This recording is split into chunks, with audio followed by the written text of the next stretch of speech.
The widow took one look at Caleb Thorne stepping off that train, 6'7" of hope wrapped in worn wool, and her face twisted like she'd bitten into spoiled fruit. "You didn't mention you were a giant," she spat, loud enough for the whole platform to hear. Laughter rippled through the crowd as her carriage wheels cut fresh tracks through the snow, leaving him stranded in a town that didn't want him. But rejection has a way of leading us exactly where we're meant to be. Stay with me until the end, and comment what city you're watching from. I want to see how far this story travels. The train's whistle died in the mountain wind, and with it, the last of Caleb Thorne's carefully constructed hope. He stood on the platform of Willow Bend Station, his traveling bag gripped in hands that had known more calluses than kindness, watching the woman who was supposed to be his future disappear into the white haze of a February afternoon. The snow fell in thick, careless sheets, the kind that buried mistakes and expectations alike. Margaret Whitmore hadn't even let him speak. She'd taken one sweeping glance from his scuffed boots to the top of his head, a journey that required her to crane her neck back farther than dignity apparently allowed, and her expression had curdled. The lavender-scented letters she'd sent east over 6 months, each one more encouraging than the last, might as well have been written by a different woman. Or perhaps they had been written by a different woman, one who existed only in careful penmanship and the strategic omission of certain truths.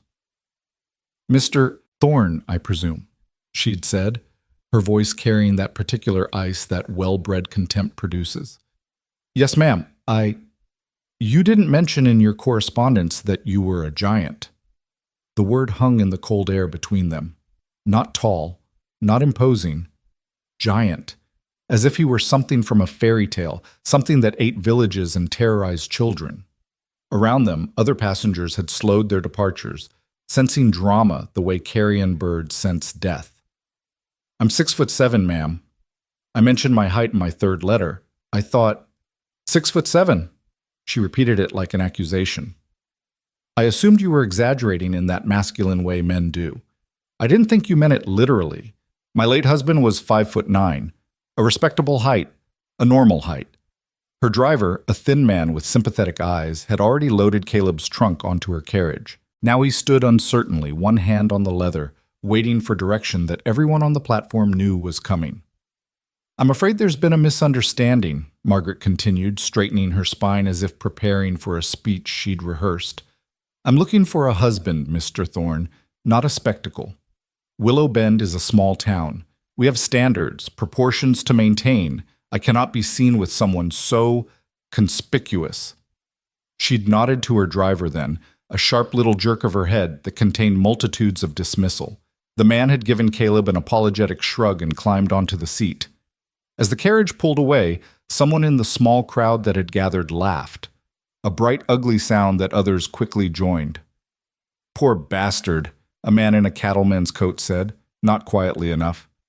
"Came all this way to be measured and found too tall. That's a new one." "Margaret Whitmore's particular about things," his companion replied. "Remember when she sent back those curtains from Denver because they were the wrong shade of cream? As if cream has shades." More laughter. Caleb stood in the center of it, his bag in one hand, his dignity somewhere back down the tracks. The station master, an older gentleman with wire-rimmed spectacles, approached with the weathered kindness of someone who'd seen too much human foolishness to be shocked by any of it. "You got anywhere to go, son?" Caleb shook his head. "Just here. Just her." The station master studied him with the measuring look of a carpenter, checking if a board will fit. "You're a big one, all right. But I've seen bigger problems than height. Come on, let's get you out of this cold before you freeze into an ice sculpture for the town square." The station master's office was cramped, made more so by Caleb's presence. He had to duck through the doorway, angle his shoulders to fit through the frame. It was a dance he'd been doing since he was 14 and shot up past 6 feet like a bean plant in rich soil. The office smelled of coal smoke and old paper, and a potbelly stove in the corner threw grudging heat into the room. "Name's Ernest Hadley," the station master said, gesturing to a chair that Caleb eyed doubtfully. "Sit if you can manage it. That chair's seen worse than you." Caleb sat carefully, his knees nearly reaching his chest. Ernest poured coffee from a dented pot into 2 tin cups and passed one across the desk. "So, Ernest said, settling into his own chair with a sigh. Mail order arrangement gone wrong. It happens more than folks admit. Though usually it's the man who does the rejecting. Woman shows up older than she claimed, or heavier, or with children she forgot to mention. Vanity knows no gender. I told her my height, Caleb said quietly. Third letter. I stand 6'7" in my stockings. That's exactly what I wrote, clear as day. People read when they want to read, Ernest said. Hear what they want to hear. Margaret Whitmore probably saw those words and thought, oh, he's having a laugh, exaggerating like men do. She's a difficult woman at the best of times. Her late husband, God rest him, once told me she could find fault with a sunrise if she set her mind to it. Why would she advertise for a husband if she's so particular? Because she's lonelier than she is proud most days. But today, pride won. Ernest sipped his coffee, made a face, sipped again. Look, I'll be straight with you. Willow Bend isn't a large town. We've got a hotel, but the beds there won't fit you properly. Mrs. Chen, who runs it, is a good woman, but she's practical. She'll tell you the same thing I'm about to. You're in a tough spot. I noticed, Caleb said dryly. But, Ernest raised a finger. We've also got a church, and the church has a pastor, and the pastor has more Christian charity than sense sometimes. Name's Reverend Thomas Whitaker. Good man, kind man. Lost his wife 2 years back and throws himself into helping others like it'll fill the hole she left. If anyone in this town will help you find your feet, it'll be him. I don't need charity, Caleb said, the words coming out harder than he meant them to. I can work. I'm a blacksmith by trade. A good one. I can pay my way. Didn't say you couldn't. Ernest's eyes were kind above the rim of his cup. But right now you need a place to sleep tonight that doesn't involve freezing to death in a snowbank. We can worry about your pride tomorrow. Deal? Caleb looked into his coffee, seeing his reflection distorted on its surface. A giant, a spectacle. Too much. He'd been hearing variations of those words his whole life, but somehow, standing on that platform with Margaret Whitmore's rejection still ringing in his ears, they'd hit different, deeper. Deal, he said. Ernest smiled. Good man. Finish your coffee and I'll walk you to the church. It's not far, and the snow's letting up some. They stepped back out into the cold, into a town that was still laughing at him in doorways and behind frosted windows. Willow Bend revealed itself in pieces as they walked. A main street lined with false-fronted buildings, a general store with its windows full of goods, a saloon called the Silver Bell that was already doing evening business despite the early hour, a schoolhouse at the far end where children's voices rose in some recitation. It was a town like a dozen others Caleb had passed through, except this one was supposed to be different. This one was supposed to be his. He'd imagined walking these streets with Margaret on his arm, imagine neighbors nodding hello. Imagine building something permanent after years of drifting from forge to forge, town to town, never quite fitting anywhere he landed. Don't let today poison the whole well, Ernest said, as if reading his thoughts. Towns are made of people, and people come in all kinds. Some, like Margaret, are small on the inside no matter how they puff themselves up. Others surprise you. The church was a white-painted building with a modest steeple, its bells silent in the snowy air. The door opened before they reached it, and a man in his 40s with graying hair and a warm smile stepped out. Ernest, he said, I heard we had some excitement at the station, and this must be Mr. Thorne. News travels, Ernest said, always does. Reverend Whitaker extended his hand to Caleb. Thomas Whitaker, welcome to Willow Bend, though I suspect the welcome you've received so far hasn't been what you hoped. His handshake was firm, his eyes direct. Caleb found himself liking the man immediately, which made him suspicious. In his experience, people who were nice to him usually wanted something. I appreciate your seeing me, Reverend, Caleb said carefully. Mr. Hadley said you might know of somewhere I could stay. I might at that. Come in, both of you. We'll talk properly inside where it's warm. The church's interior was simple but well kept. Rows of wooden pews led to a plain altar, and afternoon light filtered through windows that someone had recently cleaned.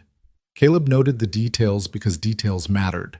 They told you whether a place was loved or merely maintained. This place was loved. The church has a back room, Reverend Whitaker said, leading them past the altar to a door at the rear. We use it for storage mostly, and as a place for me to work on sermons when I need quiet. But it has a cot, a stove, and privacy. The cot won't fit you properly, I'm afraid, but you're welcome to it until you find something better. He opened the door to reveal a space that was part office, part storage room. Books lined shelves on one wall, boxes of donated clothing occupied another, and in the corner sat a narrow cot that Caleb knew immediately would leave his feet dangling off the end. It's more than I have now, Caleb said. Thank you. Don't thank me yet. You'll be earning your keep. The Reverend's smile was sly. I've been needing help with repairs around the church for months. The stove in the main hall smokes, the bell rope is fraying, and I suspect the roof will need patching before winter's done. If you're handy with tools, I am, Caleb said. Then we'll call it an even trade, room for labor. Reverend Whitaker paused. I should tell you, though, that Sunday services here are well attended. People will see you. Talk will happen. Willow Bend isn't cruel, generally speaking, but it's not always kind either. You'll need thick skin. I've got that, Caleb said. What he didn't say was that thickness was something you developed after years of being stared at, laughed at, treated as an oddity rather than a man. He'd built his skin thick as armor, and it still hurt sometimes. Ernest took his leave with a handshake and a promise to check in. Reverend Whitaker helped Caleb settle his few belongings into the back room, then left him alone with instructions to join him for dinner at the parsonage at 6. Alone in the quiet, Caleb sat on the too small cot and let himself feel the full weight of the day. He'd traveled 1,000 miles on hope and the promise of belonging. He'd arrived to rejection and laughter, and now he was sleeping in a church storage room in a town that saw him as a spectacle. He pulled out Margaret's letters from his bag, 6 of them, each folded carefully, each read and reread until the creases threatened to tear. Her handwriting was elegant, her words carefully chosen. She'd written about the town, about her late husband's business, about wanting a partner to help her manage it. She'd written about loneliness, about the hardness of facing each day alone. Not once had she mentioned that she was 5'4" and couldn't abide a man who made her feel smaller. Caleb held the letters over the stove in the corner, watched them catch and curl and burn. The lavender scent they'd carried disappeared into smoke. When they were ashes, he lay back on the cot, his feet hanging over the end as predicted, and stared at the ceiling. Somewhere in Willow Bend, Margaret Whitmore was probably congratulating herself on dodging a bullet. Somewhere in Willow Bend, people were still laughing about the giant who came to town and got sent away. But Caleb Thorne had learned a long time ago that sometimes the worst thing that could happen was exactly what needed to happen.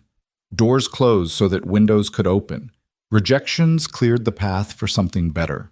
He didn't believe it yet, lying in that storage room with his pride still raw and bleeding. But he'd learned to act as if he believed it, which was sometimes the same thing. The days that followed established a pattern. Caleb woke with the dawn, ate a simple breakfast in his room, and set to work on the church repairs. The stove required parts he had to forge himself, which meant finding the town's existing blacksmith, a man named Hugh Morrison who ran a small operation behind the livery stable.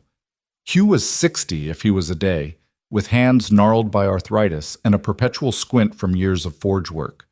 He looked Caleb up and down when he appeared in the doorway, measuring him the way smiths measure metal.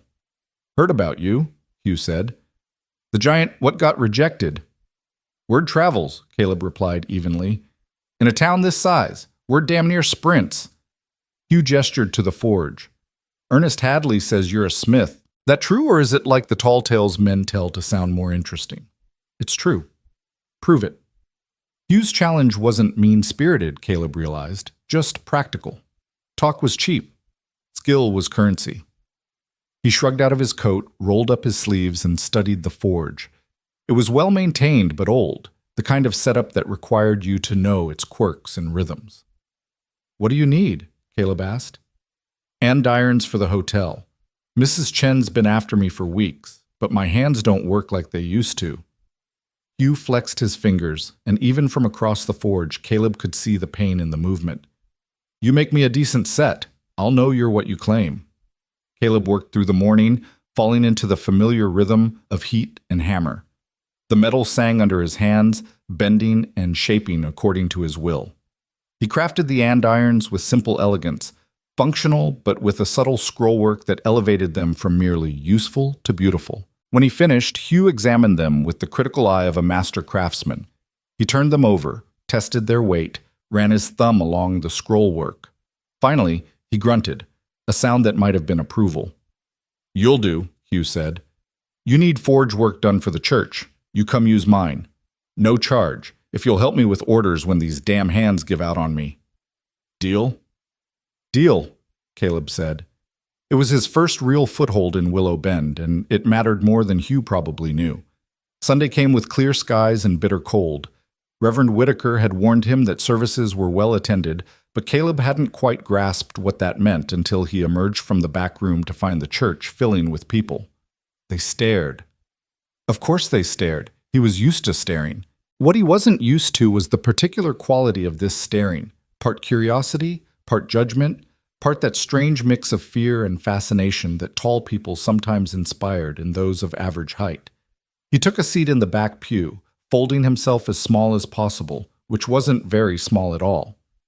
Families filled the rows ahead of him. Children craned their necks to look, earning sharp whispers from their parents. Margaret Whitmore sat in the third row, her back ramrod straight, refusing to turn around though Caleb could feel the awareness radiating from her.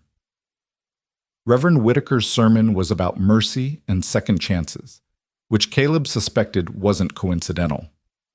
The Reverend had a gift for speaking truth without making it feel like accusation, for challenging his congregation while still making them feel seen and loved. "We live in a world that measures," Reverend Whitaker said, his voice carrying easily through the quiet church. "Measures height and weight, measures worth and value, measures who fits and who doesn't. But the God I know doesn't work with measuring sticks. The God I know looks at hearts, not proportions." A few people shifted uncomfortably. Caleb kept his eyes on the altar, refusing to give them the satisfaction of seeing him react. After the service, most people filed out quickly, avoiding eye contact, but a few lingered, and Caleb found himself the subject of cautious curiosity. "You're the blacksmith helping Hugh Morrison?" an older woman asked. She wore a respectable black dress and had kind eyes. "I'm Martha Boone. My husband runs the general store." "Yes, ma'am," Caleb said. "Hugh says you're skilled. We could use skilled craftsmen in this town." She paused. "Don't let the gossips get to you. They'll find someone else to talk about soon enough. They always do." It was a small kindness, but Caleb tucked it away carefully. Small kindnesses were what kept you going sometimes. He was heading back to his room when he noticed a woman still sitting in one of the middle pews. She was alone, her head bowed, and something about her stillness caught his attention. She wasn't praying exactly. Her posture was too tense for that. She was thinking. Or maybe hiding. Caleb started to move past, not wanting to intrude, but she looked up as if sensing his presence. Their eyes met, and for a moment, neither spoke. She was perhaps in her early 30s, with dark hair pinned simply, and a face that had seen trouble but hadn't broken under it. What struck him most, though, were her hands. She held them folded in her lap, but he could see the scarring on the left one, old burn marks that had healed badly, leaving the skin twisted and discolored. "You're Mr. Thorne," she said. It wasn't a question. "I am. I'm Ruth Callahan." She stood, smoothing her skirt with her scarred hand unselfconsciously. "I wanted to apologize for the town's behavior. What Margaret did wasn't right." "You don't need to apologize for other people's choices," Caleb said carefully. "Maybe not, but someone should acknowledge it was wrong." She studied him with clear gray eyes. "You look like someone who listens more than he speaks." It was such an odd thing to say, such a specific observation, that Caleb found himself genuinely curious about her. "Is that a compliment?" "In my experience, yes." A small smile touched her lips. "Talkers are common. Listeners are rare." She moved past him then, heading for the door, and Caleb watched her go. There was something about the way she carried herself, straight-backed despite whatever tragedy had marked her hand, present despite the town's obvious tendency to judge and exclude. "That's Ruth Callahan," Reverend Whitaker said, appearing beside him. "Widow. Lost her husband 4 years back to influenza. Got that scar saving a child from a burning building. Thomas Chen, Mrs. Chen's youngest boy. Ran in when everyone else was running out. Brave, Caleb said. Brave and foolish are often the same thing, depending on who's telling the story. The Reverend clasped his hands behind his back. She's had her share of talk, too. Some folks said she was showing off, running into that fire. Said a proper woman would have waited for the men. Others said the scar made her unmarriageable, like beauty is the only thing that gives a woman value. She's handled it with more grace than I would have. Seems like this town has a lot of opinions about who people should be. Most towns do. The question is whether you let those opinions define you or whether you define yourself. Reverend Whitaker turned to face Caleb directly. You've been here almost a week now. How are you finding it? Honestly, I'm not sure yet. Caleb considered his words carefully. Part of me wants to leave. Go somewhere I'm not the giant who got rejected. Start fresh where nobody knows that story. You could do that, the Reverend agreed. Run every time things get hard, but you'll find that you take yourself with you wherever you go. The next town will have its own Margaret Whitmore, its own gossips and measurers. The question isn't whether you'll face rejection, it's whether you'll let rejection be the last word on who you are. It was the kind of wisdom that was obvious once spoken, but easy to forget in the moment. Caleb nodded slowly. Besides, Reverend Whitaker added, a twinkle in his eye, you haven't finished fixing that stove yet, and I'm told Mrs. Chen is very impressed with those andirons you made. Word of your skill is spreading. Give it time. Let people see you for who you are, not just how tall you stand. Time. It seemed to be what everyone advised, as if time were some magical salve that healed all wounds and solved all problems. But Caleb had learned that time only worked if you filled it with purpose, with action, with the slow building of something worth staying for. So he stayed. He worked. He fixed the stove, which required 3 days of careful labor and 2 trips to Hugh's forge for parts. He patched the roof, discovering in the process that he wasn't afraid of heights, which made sense, given that he spent most of his life looking down at everyone else. He repaired the bell rope with new manila line, climbing up into the steeple where the rope attached. And while he was up there, he took a moment to look out over Willow Bend. From that height, the town looked almost peaceful. Smoke curled from chimneys. People moved along the main street like pieces on a game board. The mountains ringed everything, keeping the world at bay. It was easy to see why people chose to settle here, despite the harsh winters and the isolation. It was also easy to see how small-minded people could grow in a place like this, where the same faces appeared day after day, where novelty was suspect and difference was threat. But there were good people here too. Martha Boone, who'd spoken a kind word. Hugh Morrison, who'd given him work. Reverend Whitaker, who'd given him shelter. And Ruth Callahan, who'd apologized for someone else's cruelty, as if kindness were a responsibility we all shared. He climbed down from the steeple and went back to work. It was Tuesday afternoon, nearly 2 weeks after his arrival, when Caleb encountered Ruth Callahan again. He was in the churchyard, splitting firewood for the parsonage, when she appeared at the gate. She carried a covered basket and wore a coat that had seen better days but was clean and carefully mended. "Mr. Thorne," she said, "I hope I'm not interrupting." "Just giving this wood what it deserves," Caleb said, setting down his axe. He was sweating despite the cold, and he knew he probably looked rough, shirt sleeves rolled up, hair disheveled. "Can I help you with something, Mrs. Callahan?" "Ruth," she corrected. "Mrs. Callahan was my mother-in-law, and she was a terror. I'm just Ruth." "Then I'm just Caleb." She smiled at that, a real smile that reached her eyes. "Fair enough. I brought something for you. Don't get excited, it's not much. Just some bread and preserves. I heard you've been eating out of tin cans, and I figured you could use something that didn't come from the general store." She held out the basket, and Caleb took it carefully. It was heavier than he expected, packed with not just bread but cheese, dried apples, and a jar of what looked like strawberry preserves. "This is too much," he said. "It's exactly enough," Ruth replied firmly. "You're working hard, and hard work requires good food. Besides, I make too much bread for just me. It'll go stale if someone doesn't eat it." It was a lie, Caleb suspected. A kind lie, designed to let him accept her generosity without feeling like charity. But he accepted it anyway because refusing would have been its own kind of rudeness. Thank you, he said. This is kind. More than kind. You're welcome. She didn't leave immediately, instead looking around the churchyard with assessing eyes. The Reverend's been after me to help with the garden come spring.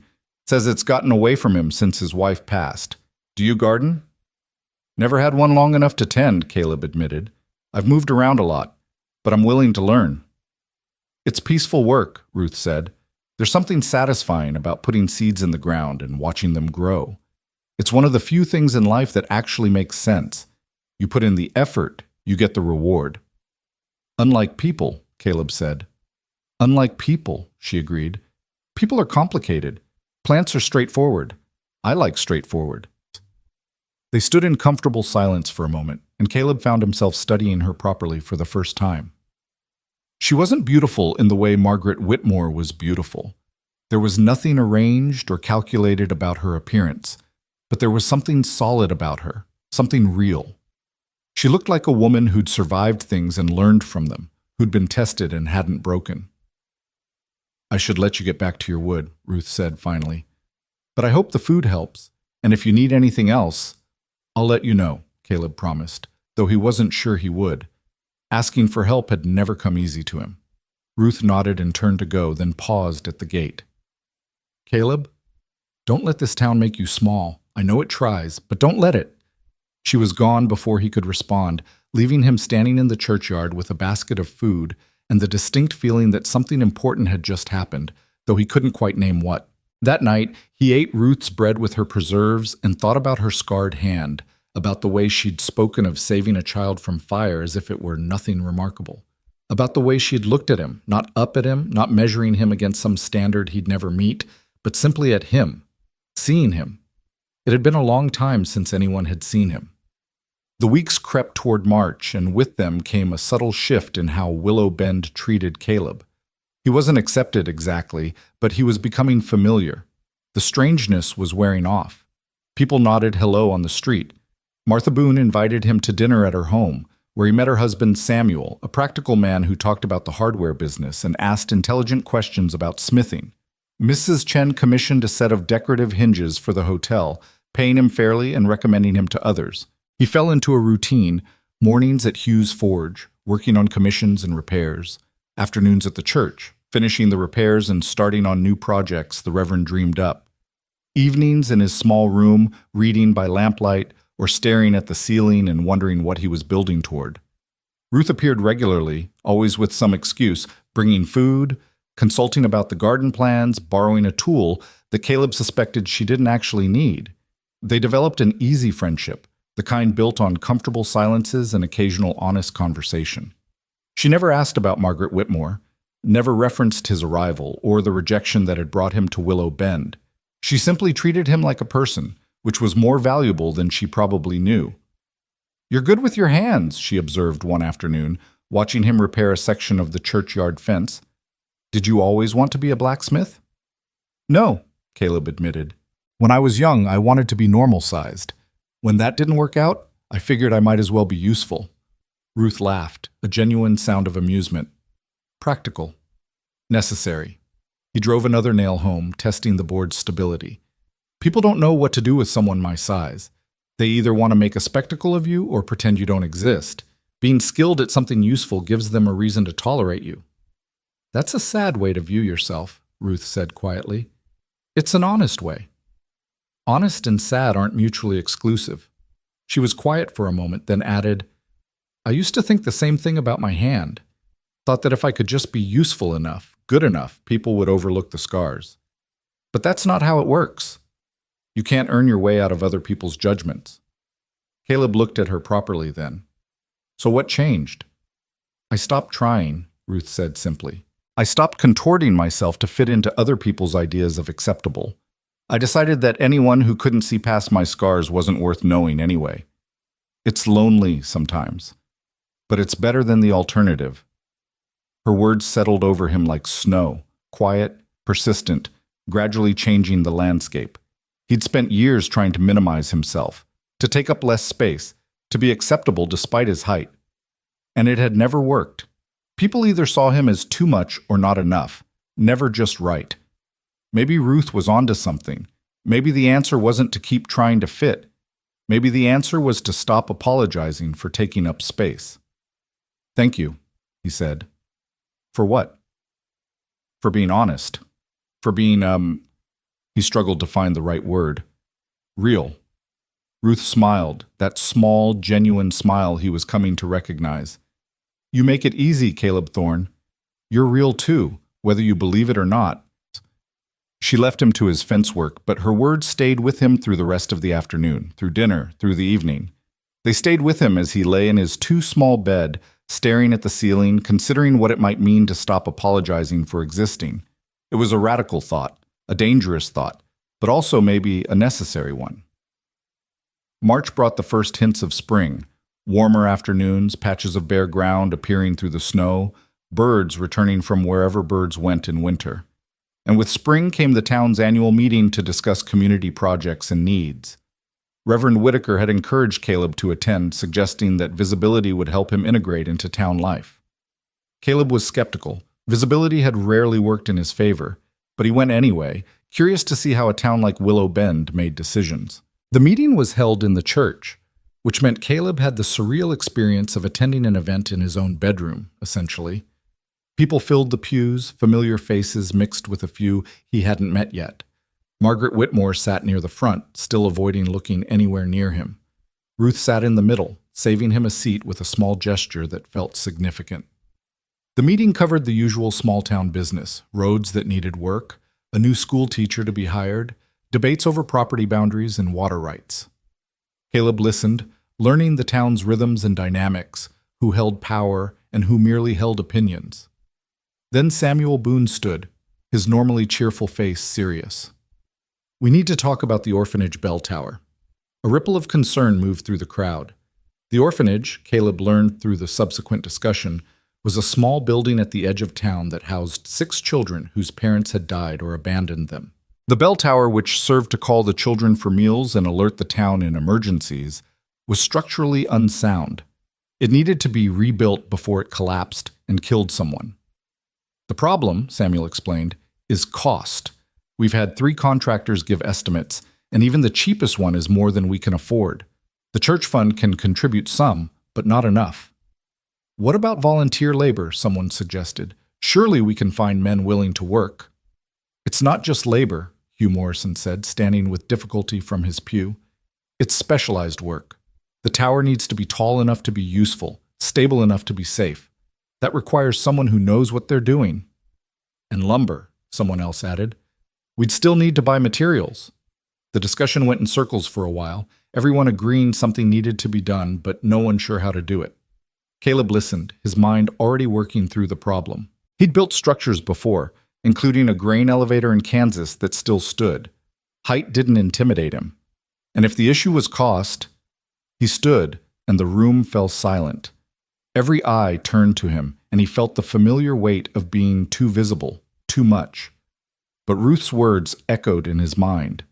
"Don't let this town make you small." "I could do it," Caleb said. "Build the tower, I mean. If Hugh can spare the time to help with measurements, and if the church will provide materials at cost, I'll donate the labor." The silence stretched. People exchanged glances. Someone in the back whispered something that made their neighbor laugh quietly. Then Reverend Whitaker stood. "That's an extraordinarily generous offer, Caleb. Are you sure?" "I'm sure." Caleb looked around the room, meeting eyes that had been avoiding him for weeks. "I'm good at building things that need to stand tall, and those kids need a safe tower. Seems like a good match." Martha Boone started clapping, and slowly others joined in. It wasn't universal. Margaret Whitmore kept her hands firmly in her lap, and several others looked skeptical, but it was enough. It was a beginning. After the meeting, Ruth found him outside where he'd escaped the crowd to breathe cold air and collect his thoughts. "That was brave," she said. "That was stupid," Caleb countered. "I have no idea if they'll even let me do it, and if they do, I just volunteered for months of work." "Brave and stupid are often the same thing," Ruth said, echoing something Reverend Whitaker had once told him. "But you did it anyway. That matters." "Does it?" Caleb looked up at the stars beginning to emerge in the darkening sky. I'm trying, Ruth. I'm trying to be part of this place, but I'm not sure it wants me. Some of it doesn't, Ruth agreed. Some of it never will. Margaret Whitmore will probably go to her grave thinking she made the right choice rejecting you, but some of us— She paused, choosing her words carefully. Some of us are glad you stayed. Glad you're here. The words hung between them, meaning more than their surface suggested. Caleb looked at her, at this woman with her scarred hand and her honest eyes, and felt something shift inside him. Not love, not yet, but the possibility of it.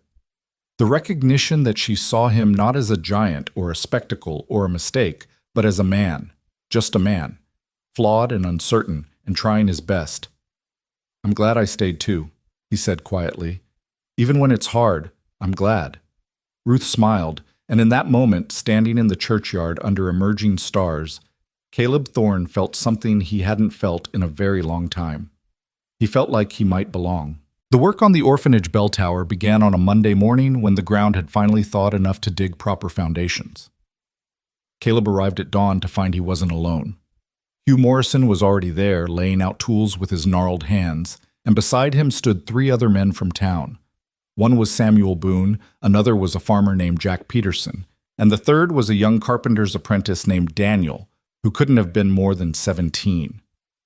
Heard you could use some help, Samuel said, extending his hand. Volunteering labor is contagious, apparently. Caleb shook his hand, then the others, feeling something warm and unfamiliar expanding in his chest. He'd expected to do this alone, had prepared himself for the isolation of solo work. The presence of help, freely given, was unexpected enough to momentarily rob him of words. Much appreciated, he managed finally. Let's build something that'll outlast all of us. The work was hard and honest. They dug the foundation posts deep, sinking them into holes that Caleb measured 3 times because precision mattered when you were building something meant to stand for generations. Hugh supervised with the eye of experience, calling out adjustments and occasionally taking over when the work required a steady hand that arthritis made difficult but not impossible. By mid-morning, Ruth appeared with a basket of food and a large jug of water. She'd brought enough for everyone, as if she'd known somehow that Caleb wouldn't be working alone. You're a mind reader, Samuel said gratefully, accepting a sandwich. I'm a practical woman, Ruth corrected. Men working hard need feeding, and I had bread to spare. She stayed while they ate, sitting on a stack of lumber and listening to the men discuss the tower's design. Caleb had sketched plans the night before, working by lamplight to create something that would be both functional and beautiful. The tower would be 20 feet tall, built from sturdy pine with a copper-topped roof that would weather to green over time. The bell, donated by a church in Denver that had upgraded to a larger one, would hang in an open belfry where its sound could carry across the whole town. You've thought this through, Hugh observed, studying the sketches. That's good. Too many people build first and think later, then wonder why things fall down. My father was a shipwright, Caleb said. It was the first time he'd mentioned his family to anyone in Willow Bend. He taught me that the planning matters as much as the building, maybe more. Was? Ruth asked gently. He died when I was 16. Storm took his ship off the Carolina coast. Caleb folded the sketches carefully. He was a good man. Didn't care that I grew taller than him before I could shave. Just cared that I learned the work. The men were quiet for a moment, the kind of respectful silence that followed mentions of the dead. Then Daniel, the young apprentice, spoke up with the guileless curiosity of youth. Is it hard? Being so tall, I mean. Daniel, Samuel said sharply. That's rude. No, it's honest, Caleb said. He looked at the boy, seeing genuine interest rather than mockery. Yes, it's hard sometimes. Doorways are too short. Beds don't fit. People stare. But it's also just how I am, same as you're left-handed, or Hugh's got blue eyes. You learn to work with what you're given. I think it's interesting, Daniel said. My uncle was tall too. Not as tall as you, but tall enough that he played it up. Wore a big hat, stood up straight, made himself memorable. He said if people were going to stare anyway, might as well give them something worth looking at. Your uncle sounds like a showman, Hugh said. He was a salesman, Daniel replied with a grin. So, yes. They returned to work, the conversation flowing easily now. Caleb found himself relaxing into the rhythm of it. The physical labor, the casual talk, the sense of working toward something larger than himself. This was what he'd imagined when he'd answered Margaret's letters, belonging to a community, contributing something meaningful, being part of the daily fabric of a town's life. By evening, the foundation posts were set and the first frame timbers were cut and ready. The men departed with promises to return tomorrow, and Caleb stayed behind to clean up the worksite. He was stacking lumber when he heard footsteps and turned to find Ruth approaching. "You should have gone home hours ago," he said. "So should you." She surveyed the worksite with satisfaction. "It's coming together nicely. You're good at this." "I'm good at building things that don't talk back," Caleb said. "It's people I'm not so sure about." "People are just buildings that move," Ruth said. "Same principles apply. You need a strong foundation, careful planning, and patience when things don't fit together right away." Caleb laughed, a genuine sound that surprised him. "That's either very wise or complete nonsense. I'm not sure which." "Can it be both?" Ruth smiled. "Walk me home? It's getting dark and the road's still muddy." They walked through the twilight, their breath misting in the cooling air. Ruth's home, Caleb learned, was a small cottage on the eastern edge of town with a garden plot that was just beginning to show the first green shoots of spring. "I planted early peas 3 weeks ago," Ruth said, gesturing to the garden. "They're stubborn things. Come up even when the ground's half frozen. I admire that." "Plants that don't give up easy," Caleb observed. "Exactly." She paused at her gate, her hand resting on the weathered wood. "Thank you for walking me home, and thank you for what you're doing for those children. The orphanage is important to me." I almost ended up there myself after my parents died. Would have, if my aunt hadn't taken me in. "I didn't know," Caleb said. "Not many people do. I don't advertise it." Ruth looked toward her cottage, where lamplight glowed in a window. "But it makes me protective of those kids. They didn't choose their circumstances. They're just trying to survive in a world that hasn't been particularly kind to them." "I understand that," Caleb said quietly. "More than you might think." Ruth met his eyes in the fading light. "I know you do. That's why you're building the tower, isn't it? Not for recognition or gratitude, but because you know what it's like to need something solid to hold on to." She'd seen through him so clearly that Caleb felt exposed, but not uncomfortably so. It was the difference between being examined and being understood. "Get some rest," Ruth said gently. "Tomorrow's another long day." She disappeared inside, and Caleb walked back through the darkening streets of Willow Bend, thinking about early peas and stubborn growth and the way some people could see straight through your walls without making you want to build them higher. The tower rose slowly over the following weeks, timber by timber, nail by nail. The work attracted attention, both good and bad. Children from the orphanage came to watch, their faces pressed against the fence, asking endless questions that Caleb answered patiently. Their caretaker, Miss Sarah Brennan, brought lemonade and gratitude, her eyes suspiciously bright when she thanked him. "Those children have had so little good fortune," she said. "Seeing someone build something just for them, with no expectation of return, it matters, Mr. Thorne. It matters more than you know." But not everyone was pleased. Caleb overheard conversations in town, whispers that followed him through the general store and the post office. Some people questioned his motives, others suggested the tower was unnecessary, a waste of resources. Margaret Whitmore, he learned through the reliable gossip network that was Willow Bend, had expressed concern that having such a tall structure built by such a tall man was asking for disaster. "Let them talk," Hugh said one afternoon, handing Caleb a level. Margaret Whitmore would find fault with Jesus Christ himself if he came down and fixed her front steps. Some people are only happy when they're unhappy about something.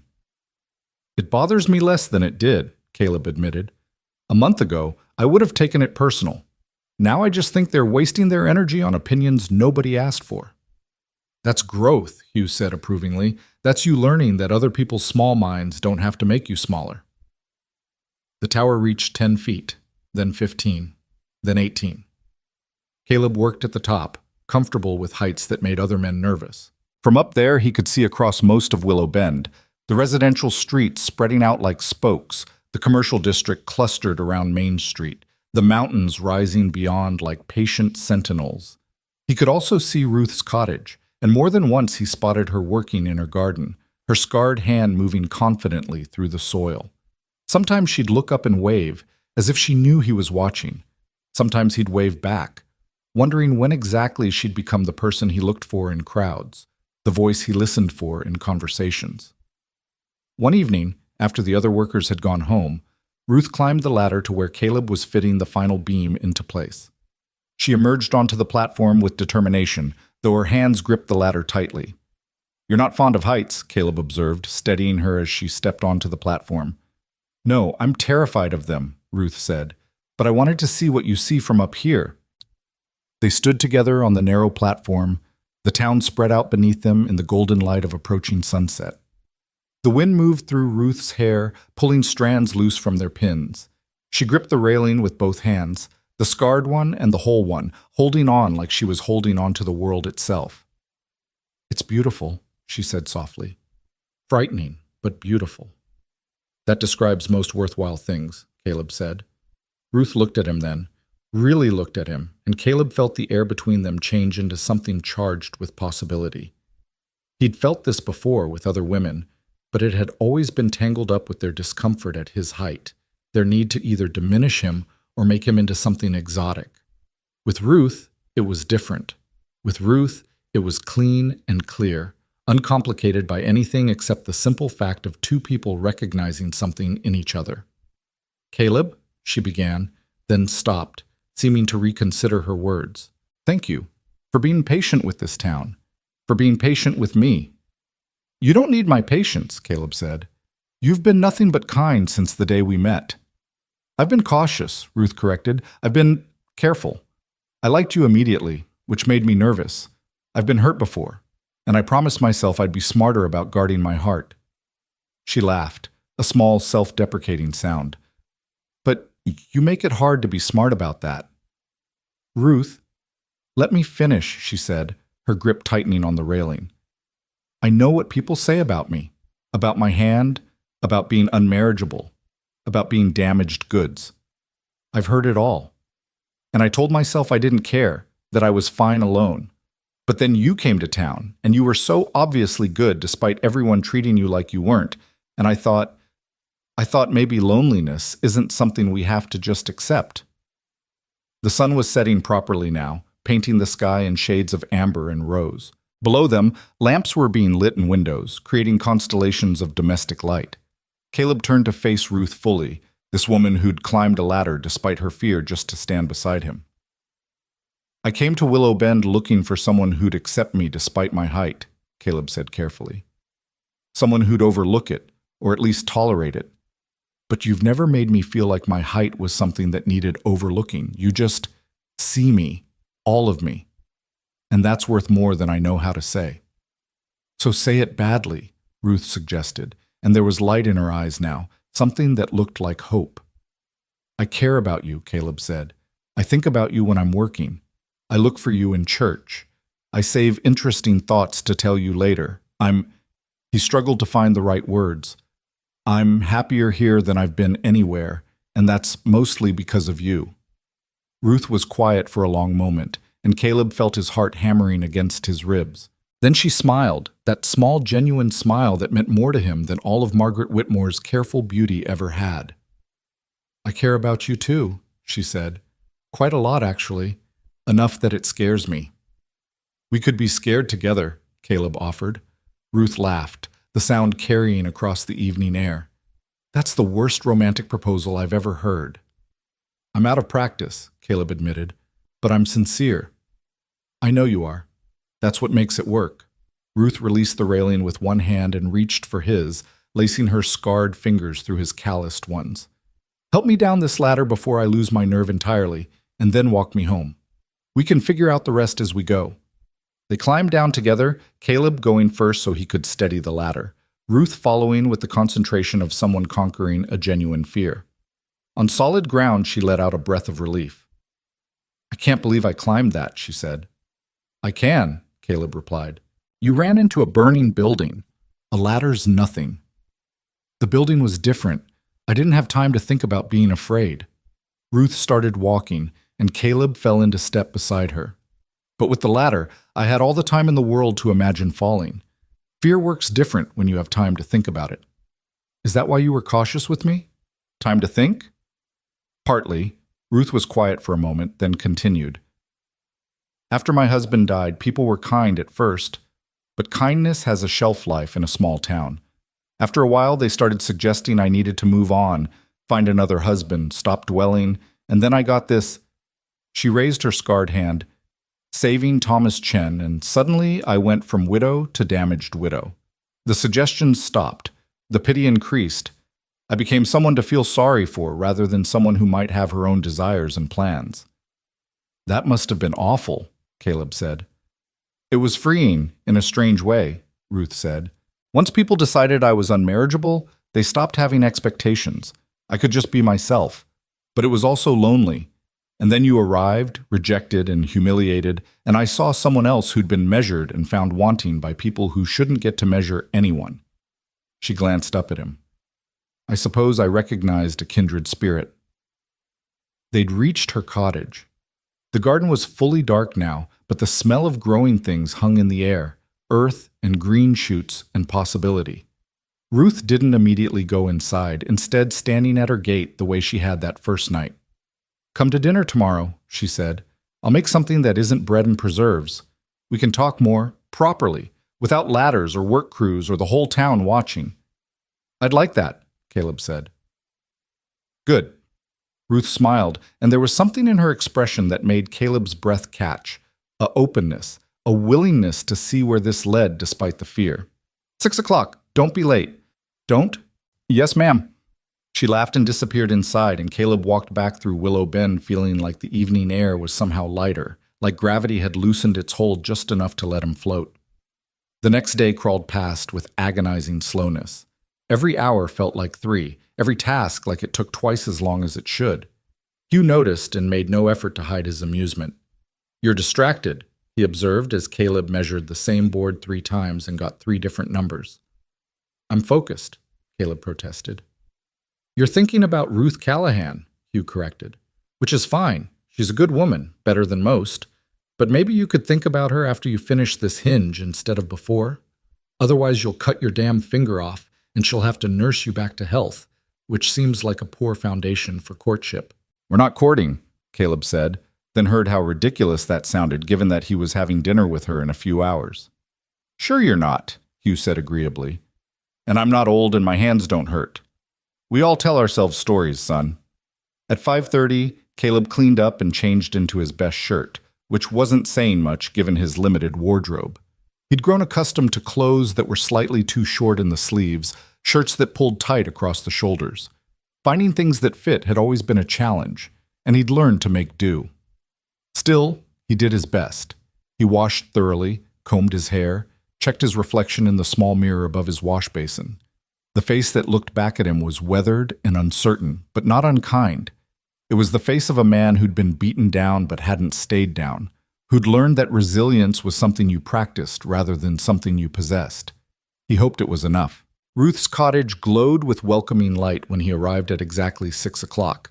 She answered his knock immediately, as if she'd been waiting by the door, and ushered him inside with a smile that eased some of his nervousness. The interior was small but comfortable, furnished with pieces that had clearly been chosen for function rather than fashion. A worn sofa sat before a fireplace where a modest fire burned. Bookshelves lined one wall, packed with volumes that showed signs of repeated reading. The kitchen, visible through an open doorway, smelled of roasting chicken and herbs. It's not much, Ruth said, following his gaze. But it's mine, paid for free and clear. That matters to me. It's nice, Caleb said honestly. It feels lived in, loved. That's kind of you to say, Ruth gestured to the sofa. Sit, please. Dinner's almost ready, but we have time to talk first. Can I get you something to drink? I have coffee or water, or there's some cider if you prefer.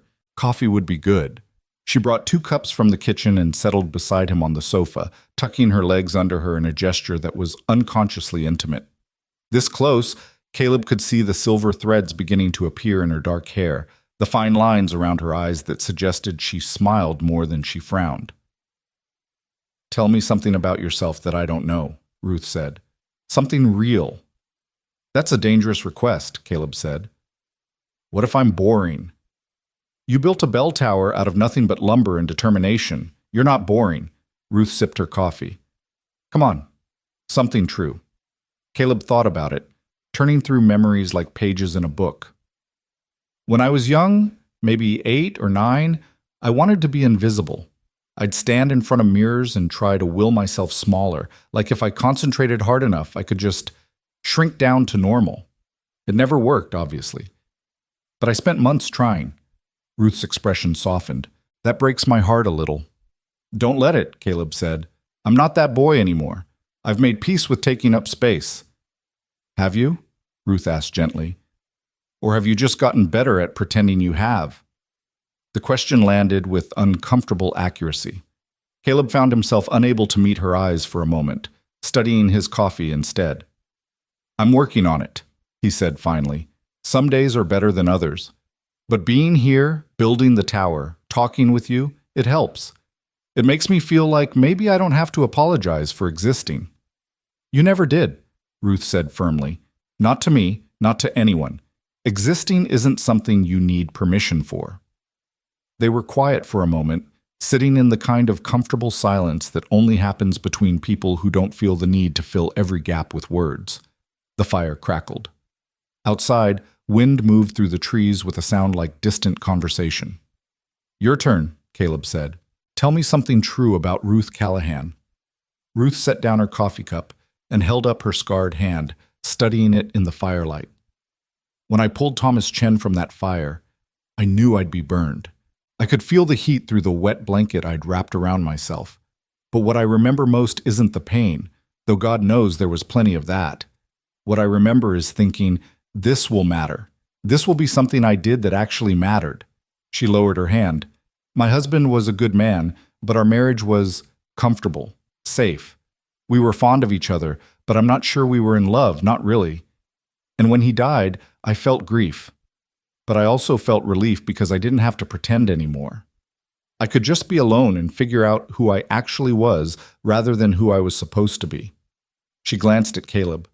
Does that make me terrible? It makes you honest, Caleb said, and brave. Most people would rather pretend than face that kind of truth about themselves. Maybe, Ruth smiled slightly. But now I'm older and scarred and supposedly unmarriageable, and some days I wonder if I was too hasty embracing solitude. Because it turns out that being alone and being lonely are different things, and I'm lonelier than I like to admit. The vulnerability in her words called to something in Caleb, some matching loneliness he'd been carrying so long he'd stopped noticing its weight. He reached out slowly, giving her time to pull away, and took her scarred hand in his. I understand, he said simply. Ruth's fingers curled around his, holding on like he was something solid in a shifting world. I know you do. That's why I invited you here. Dinner was simple but good. Roasted chicken with potatoes and carrots, bread that Ruth had baked that morning, the sharp tang of cider to wash it down.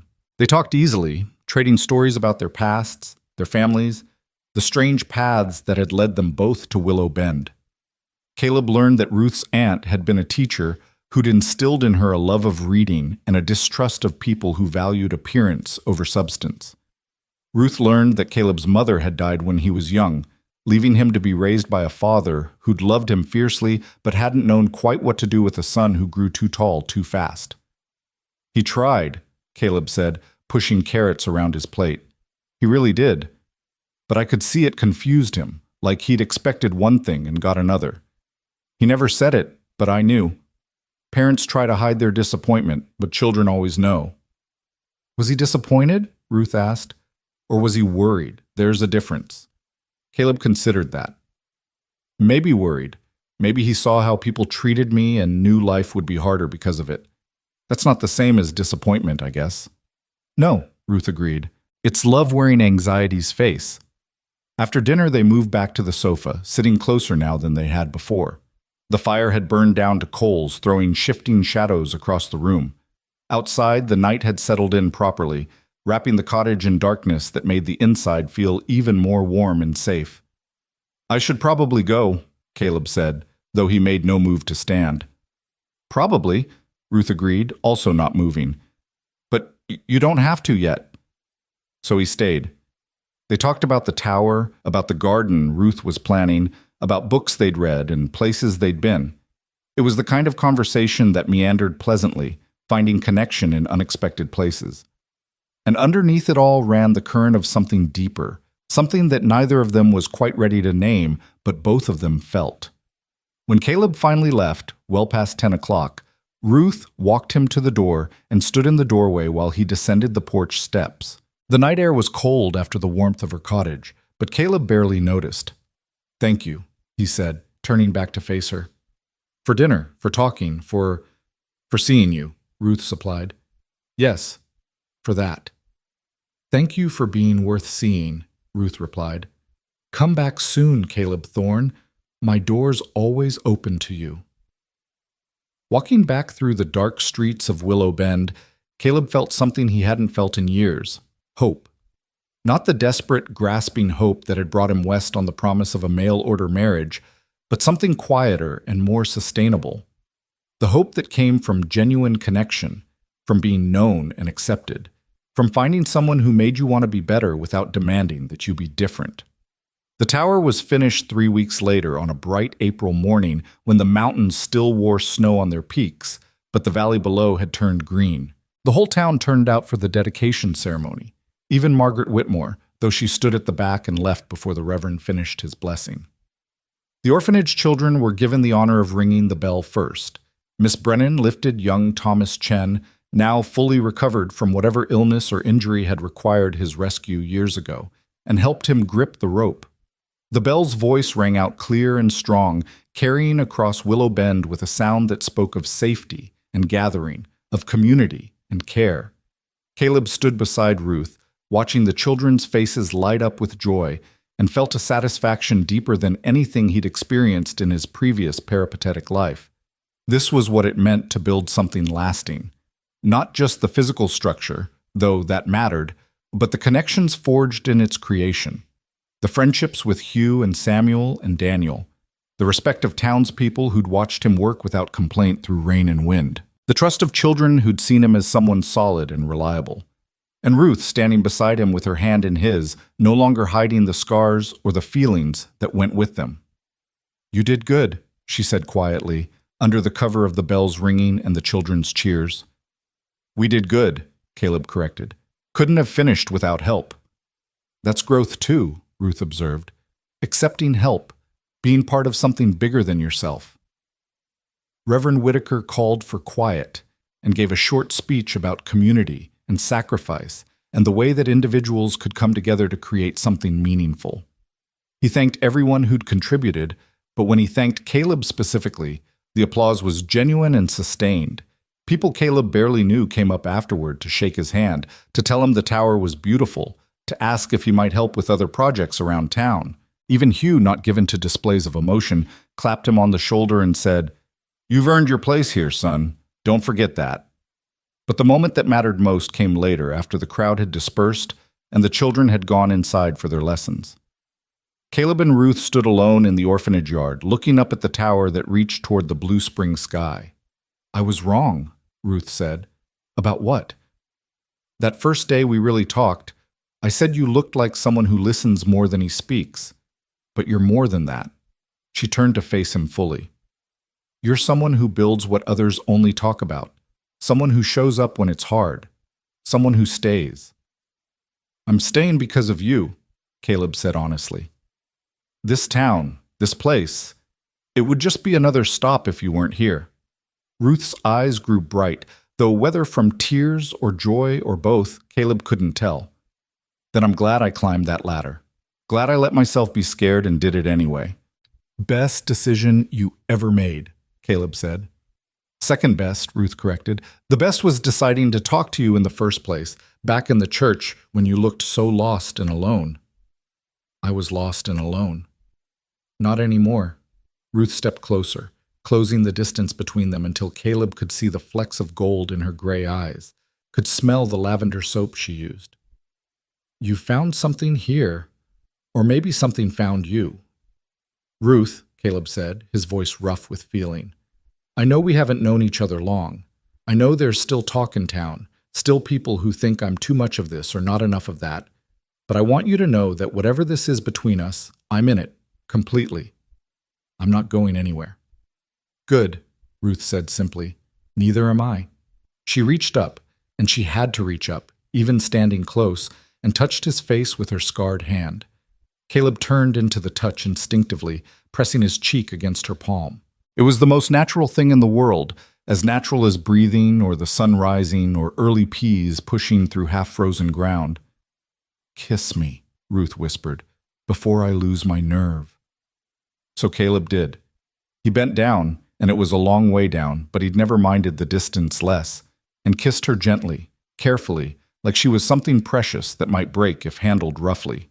Ruth made a small sound against his mouth and kissed him back with a fierceness that belied her size, her scarred hand moving to the back of his neck to hold him close. When they finally broke apart, both breathing hard, Ruth laughed. "What?" Caleb asked. "Nothing. Everything." She was smiling so wide it must have hurt. I can't believe it took a rejected mail-order husband to show me what I'd been missing." "What's that?" "Someone who fits," Ruth said simply. "Not despite the scars or the height or the history, but because of all of it. Someone whose broken pieces line up with mine." Standing in the orphanage yard with the bell tower rising behind them and the spring sun warm on their faces, Caleb Thorne finally understood what true acceptance felt like. Not tolerance, not overlooking, but genuine, unconditional acceptance of exactly who he was. It felt like coming home. Spring deepened into early summer, and with it came a shift in how Willow Bend saw Caleb Thorne. The tower stood as a daily reminder that the giant they'd once laughed at had built something beautiful for children who had nothing. People who'd crossed the street to avoid him now nodded hello. Women who'd whispered behind their hands now asked his opinion on their garden fences. Men who doubted his skill now sought him out for work they couldn't manage themselves. But it was Ruth's presence beside him that truly changed things. When they walked together through town, her hand tucked into the crook of his arm, her head barely reaching his chest, they presented an image that forced reconsideration. Here was Ruth Callahan, whose bravery everyone knew, whose scars everyone had whispered about, choosing this man openly and without apology. If Ruth saw worth in him, perhaps they'd been wrong to see only height. Not everyone came around. Margaret Whitmore still stiffened whenever Caleb entered the general store, still made a show of examining goods on the opposite side whenever he approached. Her friend Constance Porter, a brittle woman with too much money and not enough compassion, had been heard saying that Ruth was settling and that the whole relationship was unseemly given their proportions. "Let them talk," Ruth said one evening as they sat on her porch, watching fireflies begin their nightly dance. "Constance Porter once told me I should be grateful anyone spoke to me after the fire scarred me so badly. She's not someone whose opinion carries weight." "Still," Caleb said, "I don't want to make life harder for you." "You make life better for me," Ruth corrected firmly. "Everything else is just noise." Hugh Morrison's forge had become Caleb's second home. The old smith's arthritis worsened as the weather warmed, a cruel irony that heat, which should have eased his joints, instead seemed to inflame them. More and more, Caleb handled the heavy work while Hugh directed, his experienced eye catching flaws and suggesting improvements. "You're getting better," Hugh said one afternoon, watching Caleb shape a complex hinge for the schoolhouse door. "When you first showed up, you had skill but no artistry. Now you're learning the difference between making something functional and making something fine." "I had a good teacher," Caleb said. "Don't butter me up. I'm too old for flattery and too ornery to appreciate it." But Hugh was smiling as he said it. "I've been thinking, though, about the future, about this forge." Caleb looked up from his work, reading something significant in the old man's tone. "What about it?" "I'm 73 years old. My hands barely work half the time. I've got no children to leave this place to, and when I'm gone, Willow Bend will have no smith." Hugh was quiet for a moment, then continued. "Unless someone takes it over. Someone who knows the work and cares about doing it right." The implication hung in the air like smoke. Caleb set down his hammer carefully, turning to face Hugh directly. "You're offering me the forge."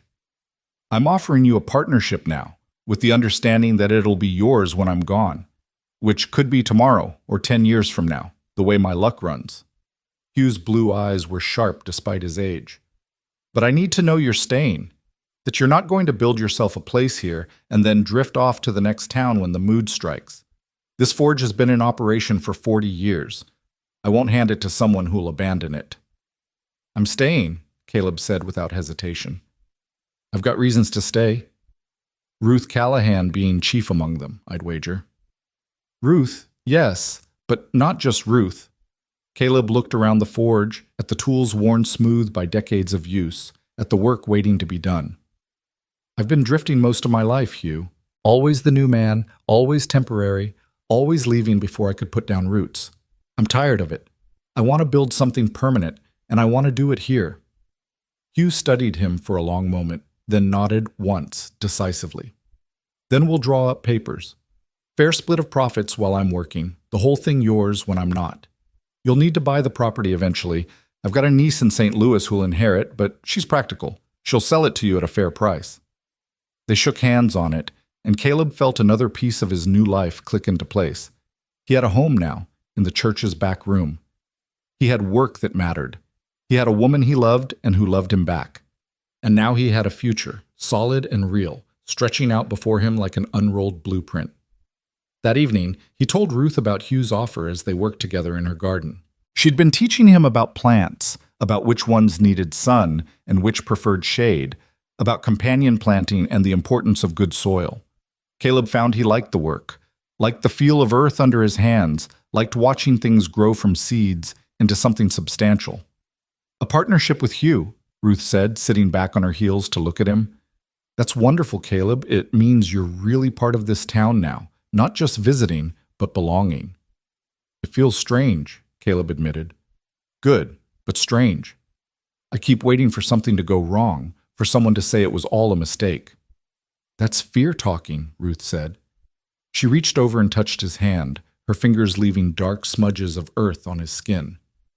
You've spent so long being rejected that acceptance feels suspicious, but this is real.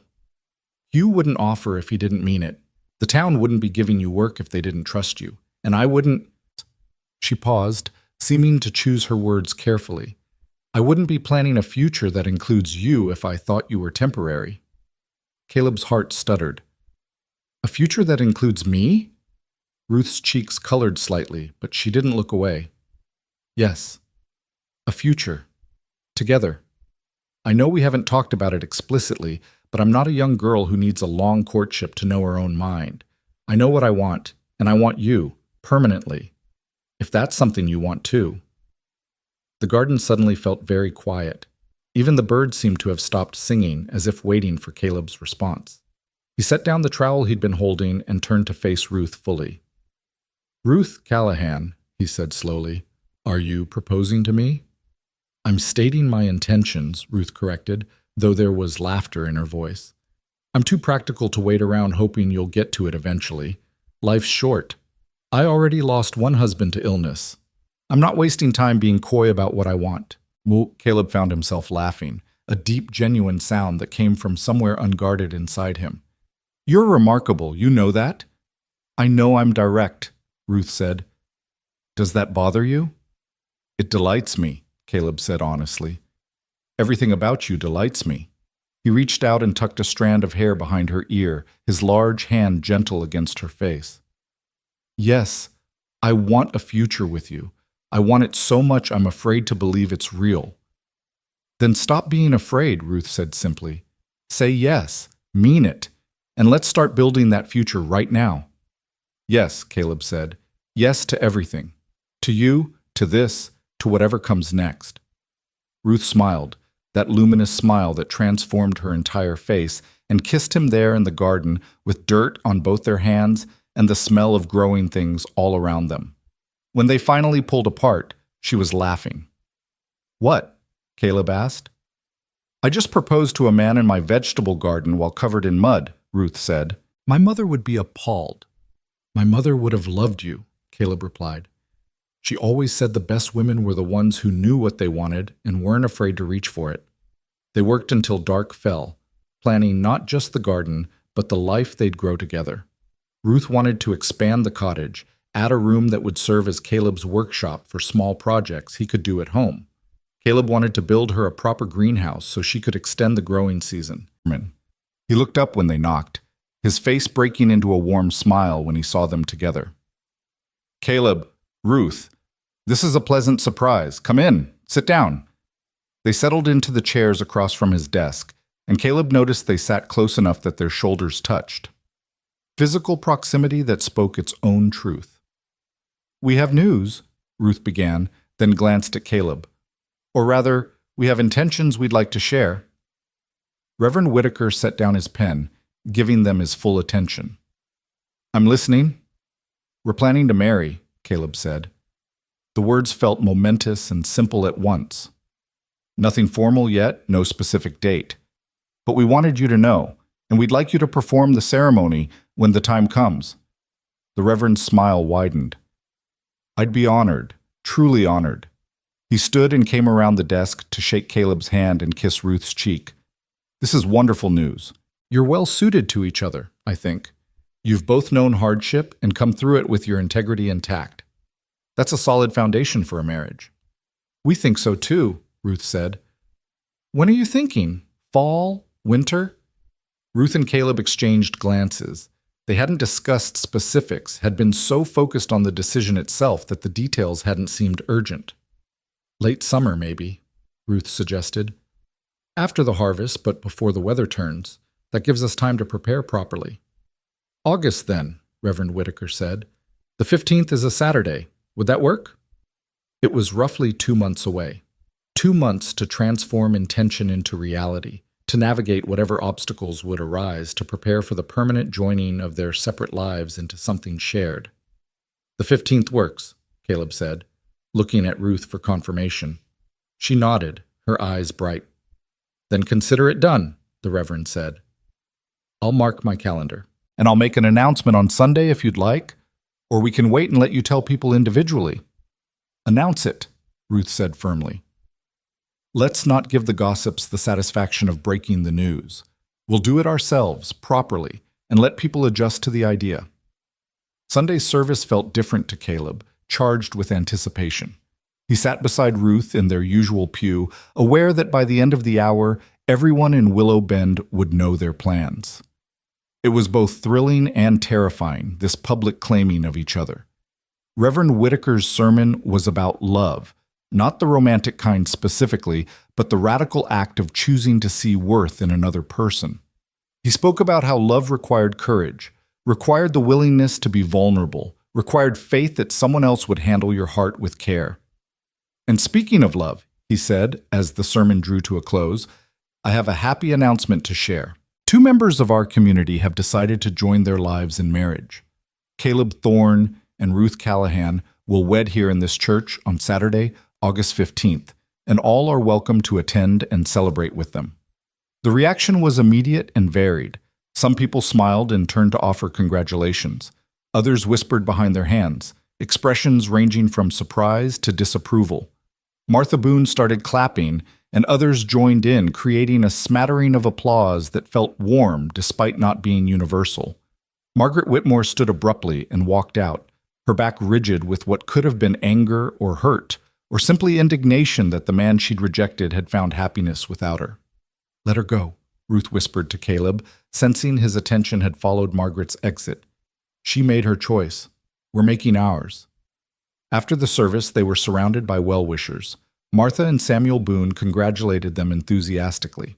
Hugh Morrison, who almost never attended church, had made an exception today and gripped Caleb's hand with surprising strength. "About damn time," he said gruffly. "You two have been dancing around each other for months. Good to see you finally made it official." Miss Brennan from the orphanage hugged Ruth tightly. "This is wonderful news. Those children adore Caleb, and they love you. You'll make a beautiful family." The word hung in the air, family. Caleb hadn't thought about it in those terms yet, but Miss Brennan was right. He and Ruth would be a family, small, unconventional perhaps, but real. Not everyone was pleased. Constance Porter approached with a thin smile that didn't reach her eyes. "How lovely," she said, her tone suggesting it was anything but. I'm sure you'll be very happy, Ruth. Though I must say it's quite a sudden decision. One might think you're rushing into things. One might mind one's own business, Ruth replied pleasantly. But thank you for your concern, Constance. It's noted and discarded. Constance's smile froze, then shattered. She turned on her heel and stalked away, leaving several nearby parishioners struggling not to laugh. That was unkind, Caleb said, though he was grinning. That was necessary, Ruth corrected. Constance has been needling me for years. It felt good to needle back. The weeks that followed were a blur of preparation and work. Caleb continued his partnership with Hugh while also taking on additional commissions. Everyone in town, it seemed, suddenly needed metalwork done. He forged decorative hinges for the hotel, a weather vane for the school, a set of fire tools for Martha Boone that she insisted she needed despite her fireplace working perfectly well. They're buying goodwill, Hugh observed one afternoon. Commissioning work is their way of saying they approve without having to say the words directly. Take the money and the meaning both. Ruth, meanwhile, transformed the cottage. She sewed new curtains for the windows, purchased a larger bed that would actually fit Caleb properly, reorganized her kitchen to make space for 2 people instead of 1. She approached it all with the same practical efficiency she brought to everything, but Caleb could see the joy underneath, the pleasure of preparing a home for someone she loved. They worked together on the cottage expansion, framing out the new room that would serve as Caleb's workshop. It was hard physical labor that left them both exhausted by evening, but there was satisfaction in it. This was their home taking shape under their combined efforts. Every nail driven, every board fitted, was an investment in their shared future. One evening in mid-July, they sat on the cottage porch watching the sunset paint the mountains in shades of amber and rose. The workshop was nearly finished and the cottage felt transformed, still small but more spacious somehow, as if love had rearranged the very air to make room for both of them. "Are you nervous?" Ruth asked. "About the wedding, I mean." Caleb considered the question. "No. Excited, yes. Impatient, definitely, but not nervous. Are you?" "A little," Ruth admitted. "Not about marrying you, I'm certain about that. But about what comes after. About whether I'll be a good wife. Whether we'll navigate the challenges that come up. Whether—" She trailed off, seeming to struggle with how to continue. "Whether what?" Caleb prompted gently. "Whether you'll still want me when the newness wears off," Ruth said quietly. "When you see me at my worst, when the reality of daily life sets in, when I'm just ordinary." Caleb reached over and took her scarred hand, lacing their fingers together. "Ruth, you could never be ordinary. You ran into a burning building. You climbed a tower despite being terrified of heights. You proposed to me in a garden covered in mud. And even if you did none of those things, even if you were the most ordinary woman in the world, I'd still want you. Because it's not what you do that matters most, it's who you are underneath it all. And who you are is remarkable." Ruth's eyes were bright with unshed tears. "You're going to make me cry, and I hate crying." "Then don't," Caleb said. "Just believe me. Trust that I mean what I say, that I'm not going anywhere, that you're stuck with me now." "Good," Ruth said, her voice thick with emotion. "Because you're stuck with me too, and I can be quite stubborn when I want to be." "I've noticed," Caleb said dryly, and Ruth laughed, the sound breaking the moment's tension in exactly the right way. The wedding preparations continued. Ruth's dress was simple but beautiful, cream-colored cotton with lace at the collar and cuffs that she sewed herself. Caleb commissioned a suit from a tailor in Denver who specialized in clothes for unusually sized men, and when it arrived 2 weeks before the wedding, it actually fit. Sleeves long enough, shoulders wide enough, everything proportioned correctly. He stood before Ruth's mirror trying it on and barely recognized himself. "You look handsome," Ruth said from the doorway. "Distinguished." "I look like someone pretending to be respectable," Caleb countered. "No, you look like someone who is respectable." Ruth came to stand beside him, adjusting his collar with deft fingers. "You've always been worthy, Caleb.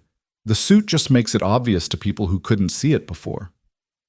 The day before the wedding, Caleb moved his belongings from the church storage room to Ruth's cottage, their cottage now. It didn't take long. He'd accumulated little in his months in Willow Bend. A few changes of clothes, some tools, a handful of books. Everything fit in 2 trips. Reverend Whitaker helped him carry the last load, walking with him through the summer evening to the cottage where Ruth waited. "You've come a long way since that first day," the Reverend observed. "When Ernest brought you to the church, you looked like a man who'd given up hoping for anything good." "I had given up," Caleb admitted. "Or I thought I had. Turns out hope is stubborn. It keeps showing up even when you try to kill it." "That's the nature of hope," Reverend Whitaker said. "It's remarkably hard to extinguish completely, and in your case it was rewarded. You took a risk coming here, and it paid off." "More than paid off," Caleb said. "It changed everything." They reached the cottage to find Ruth waiting on the porch, her face lit with a smile that made Caleb's chest tighten with feeling. This was his life now. This woman, this home, this town. All the years of drifting and rejection and making do with less than he deserved had led him here, to this moment, to this perfect rightness. "Thank you," Caleb said to the Reverend, "for everything. For giving me shelter when I needed it, for believing in me, for helping make this possible." "You made it possible," Reverend Whitaker corrected. "I just provided a room and a little encouragement. Everything else was you." He shook Caleb's hand firmly. "I'll see you tomorrow at 2 o'clock. Try to sleep tonight, though I know you probably won't." He was right. Caleb barely slept, lying in the new, larger bed in what would tomorrow officially become his home, staring at the ceiling and marveling at how dramatically his life had transformed. 6 months ago, he'd been standing on a train platform being laughed at, convinced he'd made a terrible mistake in coming west. Now he had work he valued, friends he respected, and tomorrow he'd marry a woman who saw him completely and loved him anyway. The morning of August 15th dawned clear and hot, the kind of day that promised to be sweltering by afternoon, but started with perfect warmth. Caleb dressed carefully in his new suit, his hands shaking slightly as he worked the buttons. He hadn't been this nervous since... Actually, he couldn't remember ever being this nervous. Even his rejection by Margaret hadn't felt like this. That had been disappointment and embarrassment, but this was different. This was fear of the good kind, the fear that came from knowing you were about to claim something precious and being terrified of somehow failing to deserve it. Hugh arrived at noon to walk with him to the church. The old smith wore his best clothes and a rare smile. "Ready?" he asked. "I've been ready since the day I met her," Caleb said. "I just didn't know it yet." The church was full when they arrived. Martha Boone had organized the decoration, simple arrangements of wildflowers and greenery that made the plain interior feel almost festive. The orphanage children sat in the front row, scrubbed clean and wearing their best clothes, their faces bright with excitement. Miss Brennan kept shushing them, but even she was smiling. Caleb took his place at the altar beside Reverend Whitaker, and the assembled crowd grew quiet. The church door opened, and Ruth appeared. She was beautiful, not in the elaborate way Margaret Whitmore had been beautiful, all careful arrangement and strategic presentation. Ruth was beautiful the way honest things are beautiful, plainly, truly, without artifice or pretense. Her dress fit her perfectly, her dark hair was pinned up simply, and she carried a small bouquet of garden flowers that Caleb recognized from her own plants. But what made her truly beautiful was the joy in her face, the absolute certainty in her step as she walked toward him. She had no one to give her away. Her parents were long dead. Her aunt had passed the previous winter. So she walked alone down the aisle, and somehow that was perfect. She'd always been self-sufficient, always walked her own path. Why should her wedding be any different? When she reached the altar, Caleb took her hands in his, and the rightness of it nearly overwhelmed him. Here was where he belonged. Here, with this woman who'd chosen him freely, who'd seen all his rough edges and sharp corners and decided he was exactly what she wanted. Reverend Whitaker's ceremony was brief but meaningful.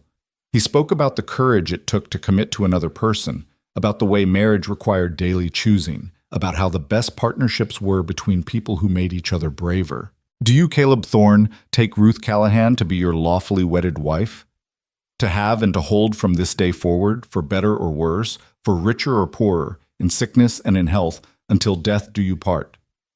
"I do," Caleb said, his voice strong and clear. No hesitation. No doubt. "And do you, Ruth Callahan, take Caleb Thorne to be your lawfully wedded husband? To have and to hold from this day forward, for better or worse, for richer or poorer, in sickness and in health until death do you part."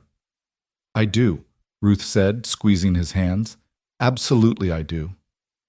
"Then by the power vested in me, I now pronounce you husband and wife. Caleb, you may kiss your bride." Caleb bent down, that familiar distance he'd once hated but now cherished, and kissed Ruth thoroughly while the church erupted in applause and the orphanage children cheered. When they finally broke apart, both smiling so wide it hurt, Reverend Whitaker announced, "May I present Mr. and Mrs. Caleb Thorne." They walked back down the aisle together hand in hand while people threw rice and flower petals. Outside, in the bright August sunshine, they were surrounded by well-wishers. Martha Boone cried happy tears.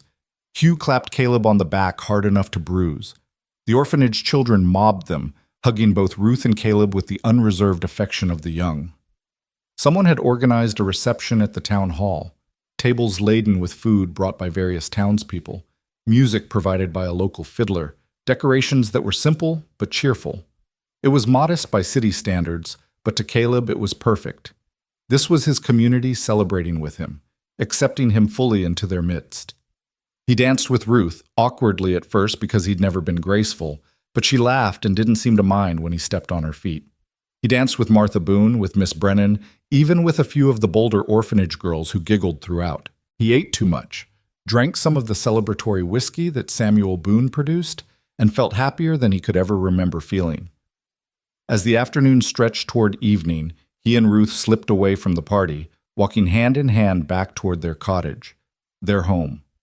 Behind them, they could hear the continued sounds of celebration, music and laughter carrying through the summer air. "We should probably go back," Ruth said, though she made no move to turn around. "It's our party." "They'll manage without us," Caleb replied. "I want to start being married to you, actually married, not just celebrated about being married." Ruth laughed. "Fair point." They reached the cottage as the sun began its descent toward the mountains. Inside, everything was familiar but somehow new, the same space transformed by the simple fact that they now officially shared it. Ruth's dress rustled as she moved through the rooms, touching things as if to confirm they were real. The new bed, the expanded kitchen, the workshop that Caleb had built with his own hands. "Are you happy?" Caleb asked, coming to stand behind her, his hands gentle on her shoulders. Ruth turned to face him, her gray eyes serious. "I'm happier than I knew how to hope for." "Are you?" "Happier than I ever imagined possible," Caleb said honestly. "When I came to Willow Bend, I thought I was looking for someone who'd accept me despite my height, but you never saw my height as something to overlook. You just saw me, all of me, and you chose that." "I chose you," Ruth corrected. "Not despite anything, not in spite of anything, just you, exactly as you are." She reached up to touch his face, her scarred hand warm against his cheek. "You gave me something too, you know. You gave me permission to stop apologizing for surviving that fire, to stop treating my scars like something shameful. You look at me the way I look at you, seeing everything, accepting all of it." "We're well matched then," Caleb said. "Yes," Ruth agreed. "We are." She kissed him then, and he lifted her easily, carrying her toward the bedroom while she laughed against his mouth. The cottage was small, but it held everything that mattered. Two people who'd found each other against the odds, who'd chosen each other freely, who'd decided that broken pieces could fit together into something whole and beautiful. Outside, the summer evening settled over Willow Bend, warm and peaceful. The orphanage bell tower rose against the darkening sky, its bell silent now but ready to ring when needed. In the town hall, the celebration continued without the bride and groom, their absence hardly noticed in the general joy. And in a small cottage on the eastern edge of town, Caleb and Ruth Thorne began the first night of their married life, two unlikely souls who'd found exactly what they'd been missing in each other. Marriage, Caleb discovered, was both exactly what he'd expected and nothing like it at all. The rhythms of sharing space with Ruth came naturally. She was an early riser. He preferred to work late into the evening, and somehow they met in the middle without friction. She sang while cooking, off-key but cheerful.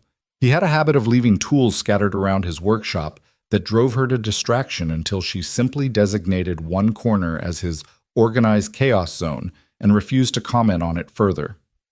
They learned each other's patterns and preferences, the thousand small adjustments that two separate lives required to become one shared existence. Ruth took her coffee black and strong. Caleb preferred his with cream and enough sugar that Ruth teased him about drinking candy. She read novels before bed. He fell asleep the moment his head hit the pillow, a skill she envied but couldn't replicate. "You sleep like someone with a clear conscience," she said one night, watching him drift off within minutes of lying down. "I sleep like someone who works hard," Caleb murmured, already half gone. "And who's happy? Happy people sleep easy." It was true. For the first time in his adult life, Caleb wasn't lying awake cataloging his failures or planning his next escape. He was simply present, rooted, home. The partnership with Hugh Morrison flourished as summer gave way to fall. They established a comfortable division of labor. Caleb handled the heavy forging and the jobs that required strength, while Hugh focused on the detailed finish work and design consultations. His arthritis made gripping hammers painful, but his eye for beauty and function remained sharp as ever. "You've got the skill," Hugh told Caleb one crisp October morning as they worked on a commissioned gate for the schoolyard. "But I've got the vision. Together we make one excellent smith." The gate was ambitious. Wrought iron worked into patterns of vines and leaves, functional but beautiful. It was the kind of work that would last generations, and Caleb approached it with the reverence such projects deserved.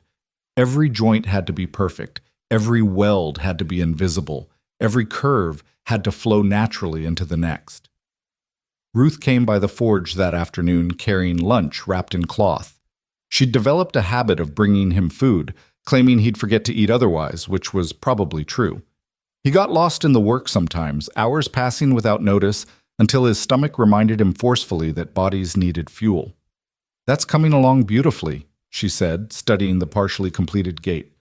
"The children will love having something so special."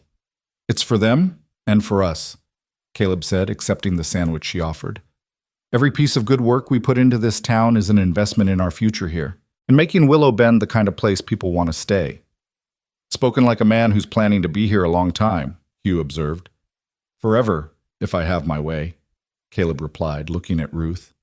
She smiled that small, private smile that was just for him, and something warm settled in his chest. The first real test of their marriage came in late October, when Ruth received a letter from her late husband's brother in Kansas City. James Callahan had never been particularly close to his brother, or to Ruth, but he'd recently learned of her remarriage and had thoughts about it. Ruth read the letter at the kitchen table, her expression growing increasingly tight. When she finished, she set it down with a careful precision that suggested she wanted to crumple it into a ball instead. "Bad news?" Caleb asked, looking up from the harness buckle he'd been repairing. "Family nonsense," Ruth said, then sighed. "James is concerned about my hasty remarriage to someone he's never met.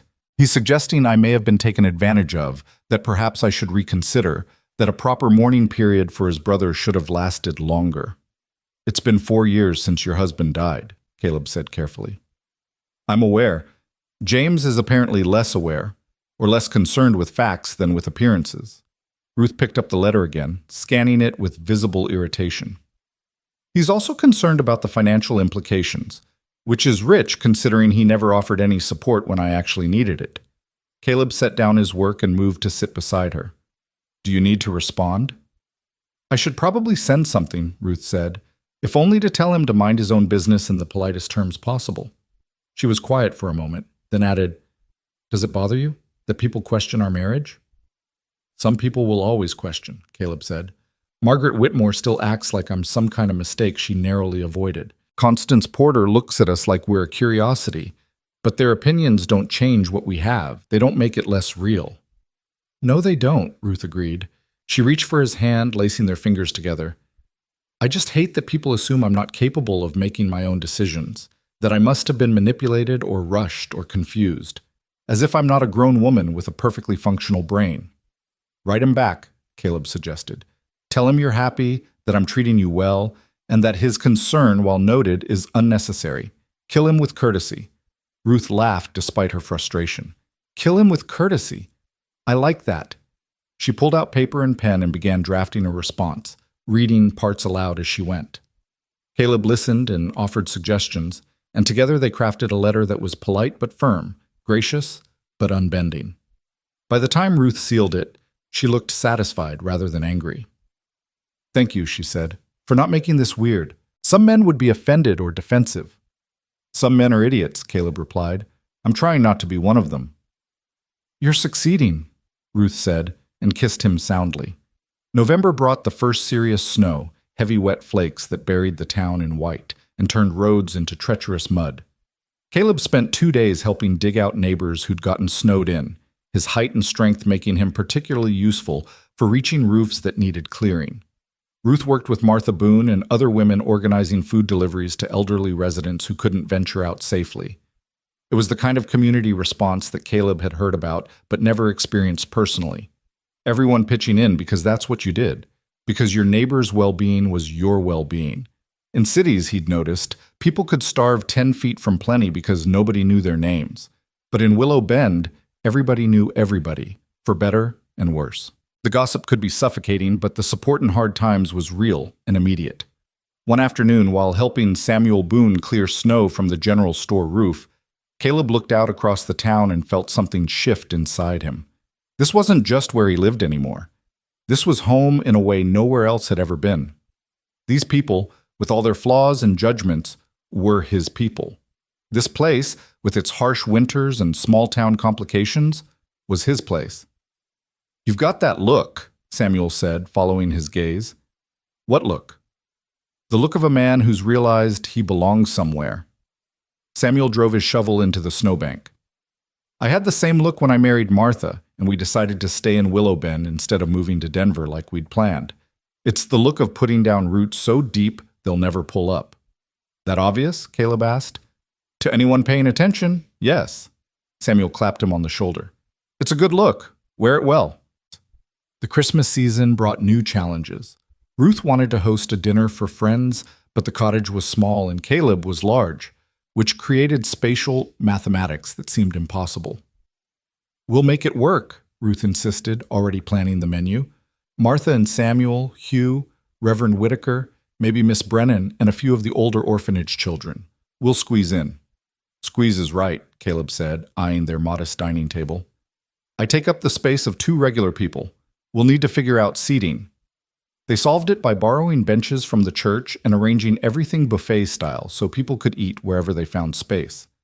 On Christmas Eve, their cottage filled with laughter and conversation. People perched on every available surface, sharing food and stories and warmth. The orphanage children were wide-eyed at the abundance, and Caleb made sure they ate until they couldn't hold another bite. "This is what Christmas should be," Reverend Whitaker said, watching the children devour Ruth's gingerbread. "Not fancy or formal, just people caring for each other." "Agreed," Hugh said, raising his cup of cider. "To Caleb and Ruth, and to homes that make space for everyone." They drank to that, and Caleb felt the truth of it settle over him like a benediction. This was what he'd been searching for all those years of drifting. Not just acceptance, but belonging. Not just tolerance, but genuine welcome. A place where his presence added something rather than subtracted from everyone else's comfort. Late that night, after everyone had gone and they'd cleaned up the remnants of the celebration, Ruth and Caleb sat by the fire watching the flames dance. "That was good," Ruth said, leaning against his shoulder. "Really good." "It was perfect," Caleb agreed, "though I'm not sure how we managed to fit 12 people in this cottage." "Love makes spaces bigger," Ruth said, "or maybe it just makes us care less about being cramped." "Philosopher Ruth Thorne," Caleb teased gently. "It's the cider talking," Ruth admitted, "but I mean it anyway. When I was alone here, this cottage felt huge and empty. Now with you, it feels exactly the right size, even when we're hosting half the town." Winter settled in hard after Christmas, bringing temperatures that made even the forge fire feel inadequate. Caleb worked bundled in layers, his breath misting in the cold air, but the work had to continue. People needed horseshoes, needed repairs, needed tools that only a skilled smith could provide.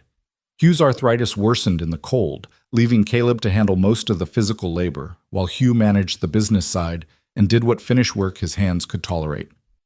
"I'm becoming useless," Hugh said one particularly bitter January morning, flexing his fingers painfully. "You're becoming wise," Caleb corrected. "There's a difference. I can hammer metal, but I can't price jobs fairly or know which clients will pay promptly and which will try to haggle." That's all you. Diplomatic, Hugh said, but I know my limitations. Another year, maybe two, and I'll be done with forge work entirely. You'll be on your own. Then I'll hire an apprentice, Caleb said. Someone young and strong who can learn the trade properly. Maybe that Daniel kid, if he's interested. He's got good hands. Hugh perked up at that.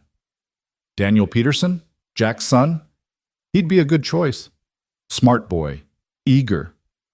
I'll talk to him, Caleb said. After winter. Right now I'm just focused on not freezing to death between here and home. The cold forced Caleb and Ruth into even closer quarters than usual. They spent evenings huddled by the fire, Ruth reading while Caleb worked on small projects that didn't require the forge. He'd taken to carving wood in his spare time, a hobby that surprised him with how much he enjoyed it. There was something meditative about shaving away everything that wasn't necessary, revealing the form hiding inside the raw material.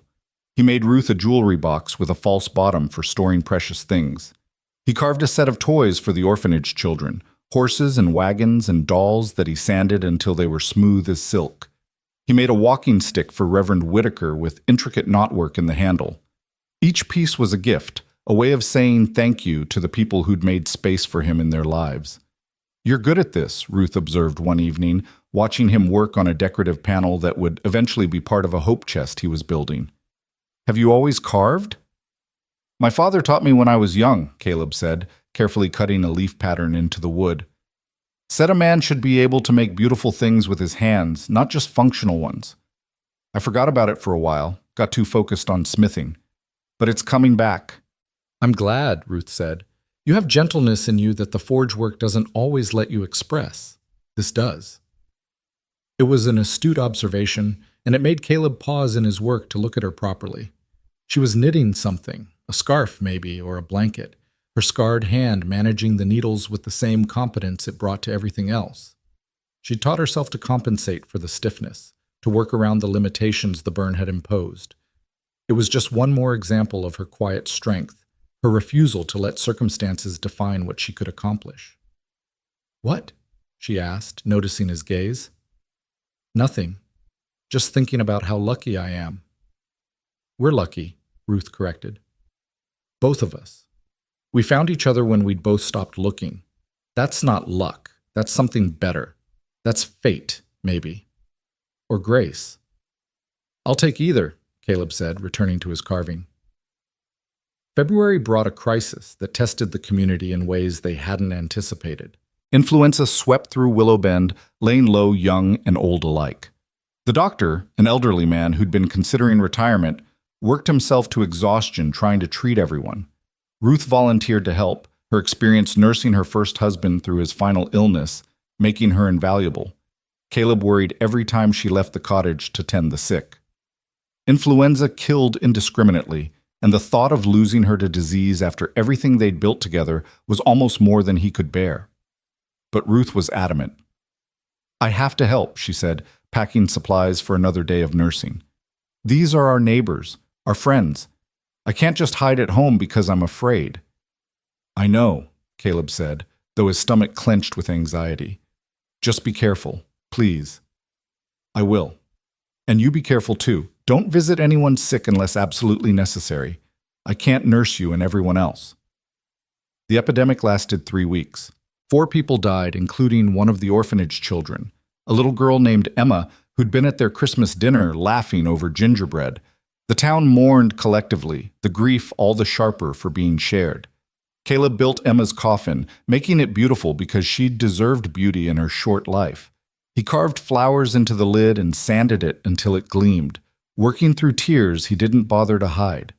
Ruth came home exhausted every night, collapsing into bed without even eating sometimes. Caleb made sure there was hot food waiting, made sure she bathed to wash away the sickness she'd been exposed to, made sure she knew she wasn't alone in carrying the weight of the town's suffering. Too many people are dying, she said one night, her voice hollow with fatigue. I do everything I can, and it's not enough. Emma was 7 years old, Caleb, 7. She should have had a lifetime ahead of her. Caleb held her while she cried, her tears soaking his shirt, her body shaking with exhaustion and grief. There were no words adequate to the moment, so he didn't try to find them. He just held her, solid and present, letting her break against him knowing he wouldn't break in return. When the epidemic finally passed, the town gathered for a memorial service. Reverend Whitaker spoke about loss and resilience, about how communities grew stronger through shared suffering if they let it unite them rather than divide them. The church was packed, everyone needing to grieve together to acknowledge that they'd survived something terrible. After the service, multiple people approached Ruth to thank her for her tireless nursing. Some people who'd previously been cool toward her, who'd judged her for her scars or her hasty remarriage, now looked at her with respect bordering on reverence. She'd proven herself in the most fundamental way possible, risking her own health to care for theirs. "You're a hero," Martha Boone said, hugging Ruth tightly. "We won't forget what you did." "I just did what needed doing," Ruth said, uncomfortable with the praise. "That's what heroes always say," Martha replied. The spring of their first anniversary brought new growth, both literal and metaphorical. Ruth's garden exploded with life as the weather warmed, and Caleb finished the greenhouse he'd been building, a structure of wood and glass that would let her grow things year-round. She cried when she saw it completed, running her hands over the smooth wood, testing the hinges on the door. "It's perfect," she said. "Caleb, I don't have words." "You taught me about growing things," Caleb said. "Seemed only fair to give you the space to do it properly." They planted together that spring, filling the greenhouse with seedlings and the garden with everything from tomatoes to herbs to flowers that served no purpose except beauty.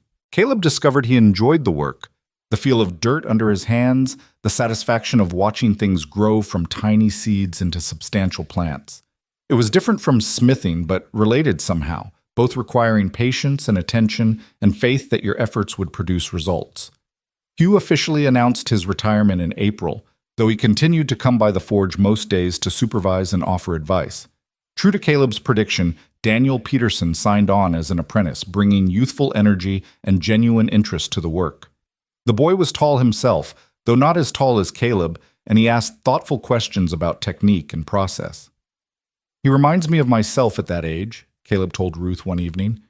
"Eager to learn, willing to work hard, just hoping someone will give him a chance." "You're giving him more than a chance," Ruth said. "You're giving him a future. That matters." The forge thrived under the new arrangement. Caleb handled the major projects and trained Daniel in the fundamentals, while Hugh managed the business and occasionally did light finish work when his hands permitted. They were making money, enough that Caleb could begin seriously considering purchasing the property from Hugh's niece. The future he'd once thought impossible was becoming increasingly real and tangible. Their first anniversary fell on August 15th, a year to the day since they'd married. Ruth wanted to celebrate simply, just the two of them, so they packed a picnic and climbed to a spot in the foothills where they could look down on Willow Bend spread out below. "A year," Ruth said, leaning against Caleb's shoulder as they watched the town go about its business. "It feels longer somehow, like we've always been together." "Good longer or bad longer?" Caleb asked. "Good longer. The best longer." She turned to look at him. "I was so lonely before you came. I didn't even realize how lonely until I wasn't anymore. You filled spaces in my life I didn't know were empty." "You did the same for me," Caleb said. "More than the same. You gave me a reason to believe I could have this. A home, a marriage, a place to belong. I'd stopped believing in any of that." "Margaret Whitmore's loss was definitely my gain," Ruth said lightly, though there was steel underneath the humor. "I should probably write her a thank you note. Dear Margaret, thank you for being too small-minded to see what you were giving up. Signed, the happiest woman in Colorado." Caleb laughed. "Please don't actually send that." "I won't, but I'll think it very loudly whenever I see her." Ruth pulled out the picnic lunch she'd packed, sandwiches and fruit, and a small cake she'd made that morning. "I have something for you, an anniversary gift." She handed him a wrapped package, and Caleb opened it carefully to find a leather journal, the cover embossed with his initials. Inside, the first page bore an inscription in Ruth's careful handwriting. "For Caleb Thorne, who builds beautiful things and makes space for everyone. May this journal hold all the plans and dreams yet to come." "Ruth, this is—" Caleb struggled with the emotion rising in his throat. "This is perfect. Thank you." "I thought you could use it for sketches and plans," Ruth explained. "For all the projects you're always designing in your head. Now you'll have a place to put them. Caleb had a gift for her too, something he'd been working on in secret for months. He pulled out a wooden box carved with vines and flowers that matched the ones in her garden. Inside, nestled in velvet, was a necklace he'd forged from silver, a simple chain with a pendant shaped like a small house. "Because you gave me a home," Caleb said as Ruth lifted the necklace from the box with shaking hands. "The first real home I've ever had. I wanted you to have something that reminded you what you mean to me." Ruth was crying as he fastened the necklace around her neck, the little house pendant settling just above her heart. "I love it. I love you. God, Caleb, I love you so much." "I love you too," Caleb said, and kissed her there on the mountainside with Willow Bend spread out below them and their whole future stretching ahead like an open road. They stayed until sunset, talking about everything and nothing, making plans for the year ahead. They wanted to expand the cottage further, add another room for the children they hoped to have. Ruth wanted to start selling her produce at the new farmers market the town was organizing. Caleb wanted to take on more ambitious commissions, maybe even enter some of his work in the county fair. These were the dreams of people who expected to stay, who believed in their future together, who'd stopped bracing for disaster and learned to trust in good fortune. As they packed up to head back down the mountain, Ruth paused to look at the town once more. The lamps were being lit in windows, creating constellations of light in the growing darkness. Smoke rose from chimneys. Somewhere down there, people were sitting down to dinner, children were being put to bed. Life was continuing in its ordinary, extraordinary way. "Do you ever think about that day at the station?" Ruth asked. "When Margaret rejected you?" "Sometimes," Caleb admitted. "But not with anger anymore. More with gratitude, strange as that sounds. If she'd accepted me, I never would have met you. I'd be stuck in some unhappy marriage with a woman who resented my existence. Instead, I'm here with you, happier than I knew I could be." "Everything works out the way it's supposed to," Ruth said. "That's what my aunt used to tell me. I never believed her until now." They walked down the mountain hand in hand, two people who'd been broken and rejected and measured and found wanting by others, but who'd measured each other and found everything they needed. Behind them, the first stars were appearing in the darkening sky. Ahead, the lights of Willow Bend beckoned them home. And between them ran a connection so strong that nothing could break it. Not judgment, not gossip, not the cruelties of small minds or the challenges of daily life. They'd found each other against the odds. They'd built something beautiful together. And they were just getting started. The second year of their marriage brought changes that neither of them had anticipated, starting with Ruth's announcement one September morning that she was pregnant. She said it quietly over breakfast, her hands wrapped around her coffee cup as if needing something solid to hold on to. "You're sure?" Caleb asked, his fork suspended halfway to his mouth. "As sure as I can be without seeing the doctor, but yes, I'm sure. I know my own body." Ruth looked up at him, searching his face. "Are you happy about it?" Caleb set down his fork carefully and came around the table to kneel beside her chair, taking her hands in his. "Happy doesn't even begin to cover it. I'm terrified and thrilled and completely overwhelmed, all at the same time." "Good," Ruth said, laughing shakily, "because that's exactly how I feel too." They told no one for the first few months, keeping the knowledge between them like a precious secret. Ruth continued her work in the garden and around town, though Caleb found himself watching her more carefully, worried about her lifting heavy things or overexerting herself. She tolerated his concern with patient amusement until it crossed into hovering, at which point she firmly told him to stop treating her like she was made of glass. "I'm pregnant, not dying," she said one afternoon when he'd tried to prevent her from carrying a basket of vegetables. "Women have been doing this since the beginning of time. I can manage a few carrots." "I know, I know you worry," Ruth interrupted gently, "and I love you for it. But you need to trust that I know my limits. I'll ask for help when I need it." Caleb forced himself to back off, though it went against every protective instinct he possessed. The thought of something happening to Ruth, or the baby, kept him awake some nights, staring at the ceiling and cataloging all the ways pregnancy could go wrong. But Ruth slept peacefully beside him, her hand often resting on her stomach even in sleep, and her calm helped steady him. They announced the pregnancy in November, just before Thanksgiving, and the news spread through Willow Bend with the speed of all good gossip. Martha Boone immediately began organizing, declaring that Ruth would need help and support, and that the women of the town would make sure she had it. Miss Brennan started knitting baby clothes with the older orphanage girls. Even Reverend Whitaker got involved, mentioning in his Sunday sermon how blessed the community was to be welcoming new life. The outpouring of support surprised Caleb with its genuineness. These weren't just polite gestures. People truly seemed invested in Ruth's well-being and excited about the baby. It was another reminder of how fully they'd been accepted into the fabric of Willow Bend, how completely their presence had been woven into the community's story. The exception, as always, was Margaret Whitmore.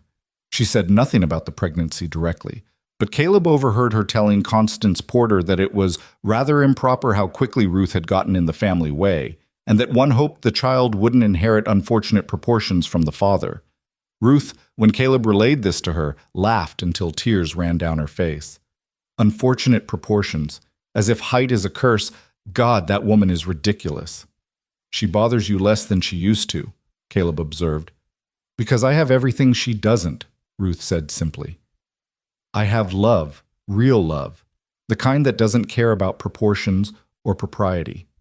She has her pride and her judgments and her perfectly proportioned loneliness. I'll take what I have, thanks. Winter came hard again, but this time Caleb had made preparations.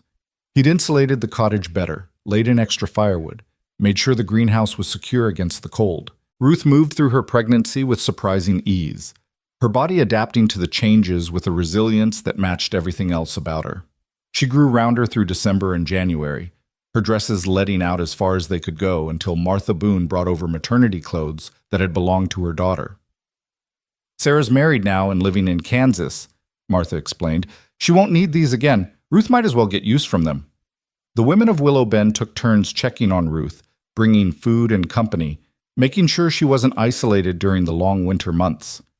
It was the same kind of community care they'd shown during the influenza epidemic, that fundamental understanding that you looked after your own. Ruth bloomed under the attention, her face glowing with more than just pregnancy as she received the kind of female friendship she'd been missing since her aunt's death. Caleb threw himself into preparing for the baby's arrival. He built a cradle from carefully selected wood, carving it with protective symbols and blessing words he'd learned from his father. He made sure the cottage was safe, covering sharp corners and securing anything that could fall. He expanded their savings, taking on extra work even though it meant longer hours, because he wanted Ruth to have everything she needed. Daniel had proven to be an excellent apprentice, skilled enough now that Caleb could trust him with more complex work. The boy had grown into his height over the past year, his movements gaining the confidence that came from mastering a difficult craft. He reminded Caleb of himself at that age, except Daniel had something Caleb hadn't, the certainty of belonging, the knowledge that he had a place in the world that valued his contributions. "You're a good teacher," Hugh told Caleb one afternoon in late February, watching Daniel work on a complicated hinge design. "Better than I was, probably. You remember what it was like to be uncertain, to need guidance instead of just instruction. That makes a difference." "I had good teachers," Caleb replied, "including you." "I taught you smithing," Hugh said, "but you taught yourself how to live. That's harder and more important." March brought the first hints of spring and a scare that aged Caleb 10 years in a single afternoon. Ruth had been working in the greenhouse, preparing seedlings for the coming growing season, when she suddenly doubled over in pain. Caleb heard her cry out from his workshop and ran, his heart in his throat, to find her gripping the work table and breathing hard. "The baby," she gasped. "Something's wrong. I can feel it." He carried her to the cottage and sent Daniel running for the doctor, then stayed beside Ruth while she fought through waves of pain that seemed to go on forever. The doctor, when he finally arrived, examined her thoroughly and announced that it was false labor, not uncommon in the final months of pregnancy, but that Ruth needed complete bed rest for at least a week. "No gardening, no housework, no exertion of any kind," the doctor said firmly. "You've been doing too much, Mrs. Thorne. Your body is telling you to slow down. I suggest you listen." Ruth chafed at the restriction, but Caleb was ruthless in enforcing it. He took over all the household tasks, cooking and cleaning with varying degrees of success, and delegated his forge work to Daniel as much as possible so he could stay close to home. Martha Boone organized a rotation of women to sit with Ruth during the day, keeping her company and making sure she didn't try to do too much. "I feel useless," Ruth complained one afternoon, watching from her bed as Caleb attempted to fold laundry. "And you're terrible at that. Those sheets are going to be wrinkled beyond salvation." "Then they'll be wrinkled," Caleb said. "I care more about you and the baby than I do about wrinkled sheets." "I know.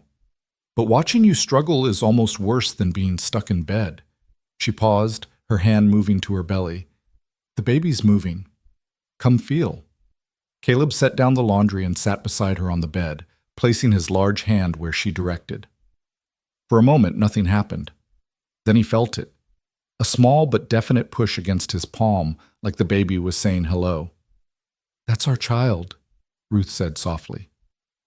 "That's a whole person in there, Caleb. A person we made together." The enormity of it hit Caleb with unexpected force. He'd known intellectually that Ruth was pregnant, that they were going to be parents, but feeling that tiny movement made it real in a way nothing else had. There was a person growing inside Ruth, a person who would have his features and hers, who would need them and depend on them, and eventually grow up to become their own complete individual. "I'm terrified," he admitted. "What if I'm not good enough? What if I don't know how to be a father?" "Then we'll figure it out together," Ruth said. "Same as we figured out everything else.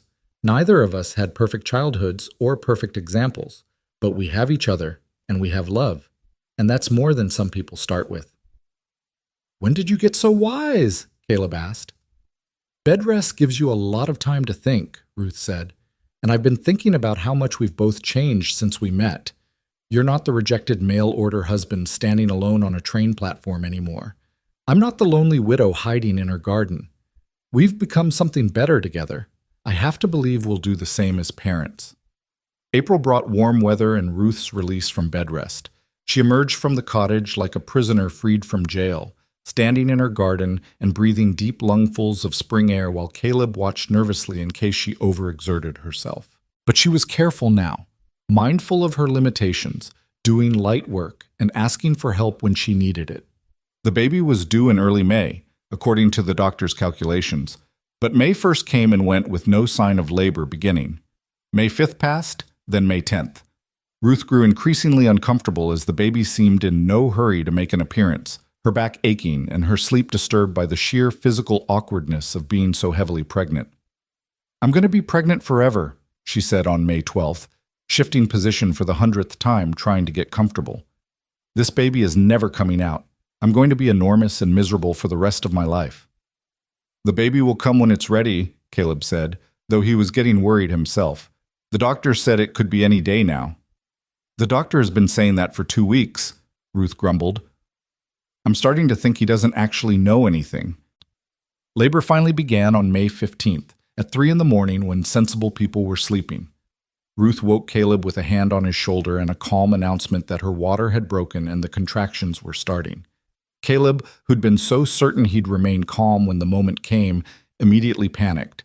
He stumbled out of bed, lit 3 lamps when one would have sufficed, couldn't find his boots, even though they were right where he'd left them, and generally proved that preparation and actual competence were 2 different things. "Caleb," Ruth said, her voice cutting through his panic, "I need you to breathe. Can you do that for me? Just breathe." He breathed. It helped. He got the doctor, got Martha Boone, who'd agreed to assist with the birth, got everything set up the way they'd planned. And then there was nothing to do but wait while Ruth labored through the long hours of bringing new life into the world. Childbirth, Caleb discovered, was both exactly as terrifying as he'd imagined and somehow worse. Ruth was in pain, real pain that he couldn't fix or take away, and all he could do was hold her hand and tell her she was doing beautifully while she cursed him for getting her pregnant in the first place. Martha Boone seemed to find his distress amusing, patting his arm and assuring him that all first-time fathers looked like they were going to faint. "She's doing wonderfully," Martha told him during a brief respite between contractions. "Strong and determined, just like everything else she does. The baby will be here soon." Soon turned out to be another 6 hours. The sun was well up and the town fully awake when Ruth gave one final monumental push and their daughter entered the world, tiny and furious and absolutely perfect. The doctor caught her expertly, cleared her airway, and handed the squalling infant to Martha to clean while he tended to Ruth. Caleb stood frozen, staring at the tiny red-faced creature who was his daughter, and felt every certainty he'd ever had rearrange itself around this new central truth. He was a father. That was his child.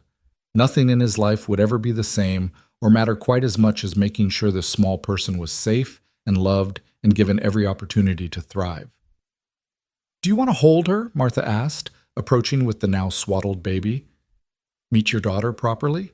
Caleb nodded, not trusting his voice, and held out his arms. Martha placed the baby in them with the confident ease of someone who'd done this many times, adjusting his hold to make sure he supported the head properly. The baby was so small, so impossibly light in his arms, and yet she felt like the entire world condensed into one fragile bundle. "Hello," he whispered, looking down into his daughter's scrunched face. "Hello, little one. I'm your father, and I'm going to do everything I can to be worthy of that." The baby opened her eyes, dark blue and unfocused, and seemed to look right at him. Caleb felt something in his chest crack open, felt love pour through the fracture in a flood that threatened to drown him. This was his daughter, his child, the physical proof that he and Ruth had built something lasting and true. "Caleb," Ruth said weakly from the bed, "let me see her. Let me see our daughter." He carried the baby to Ruth, placing her carefully in his wife's arms, and watched as Ruth gazed down at their child with an expression of such complete wonder that Caleb had to look away before he started crying in front of everyone. "She's perfect," Ruth said, her finger tracing the baby's cheek. "Look what we made, Caleb. Look at her." "What are you naming her?" Martha asked. They'd discussed names endlessly over the past months, debating options and meanings, but in the end, the choice was obvious. Ruth looked at Caleb, and he nodded. "Emma?" Ruth said. "Emma Grace Thorne, for the little girl we lost in the epidemic, and for the grace that brought us together." "It's a beautiful name," Martha said, wiping at her eyes.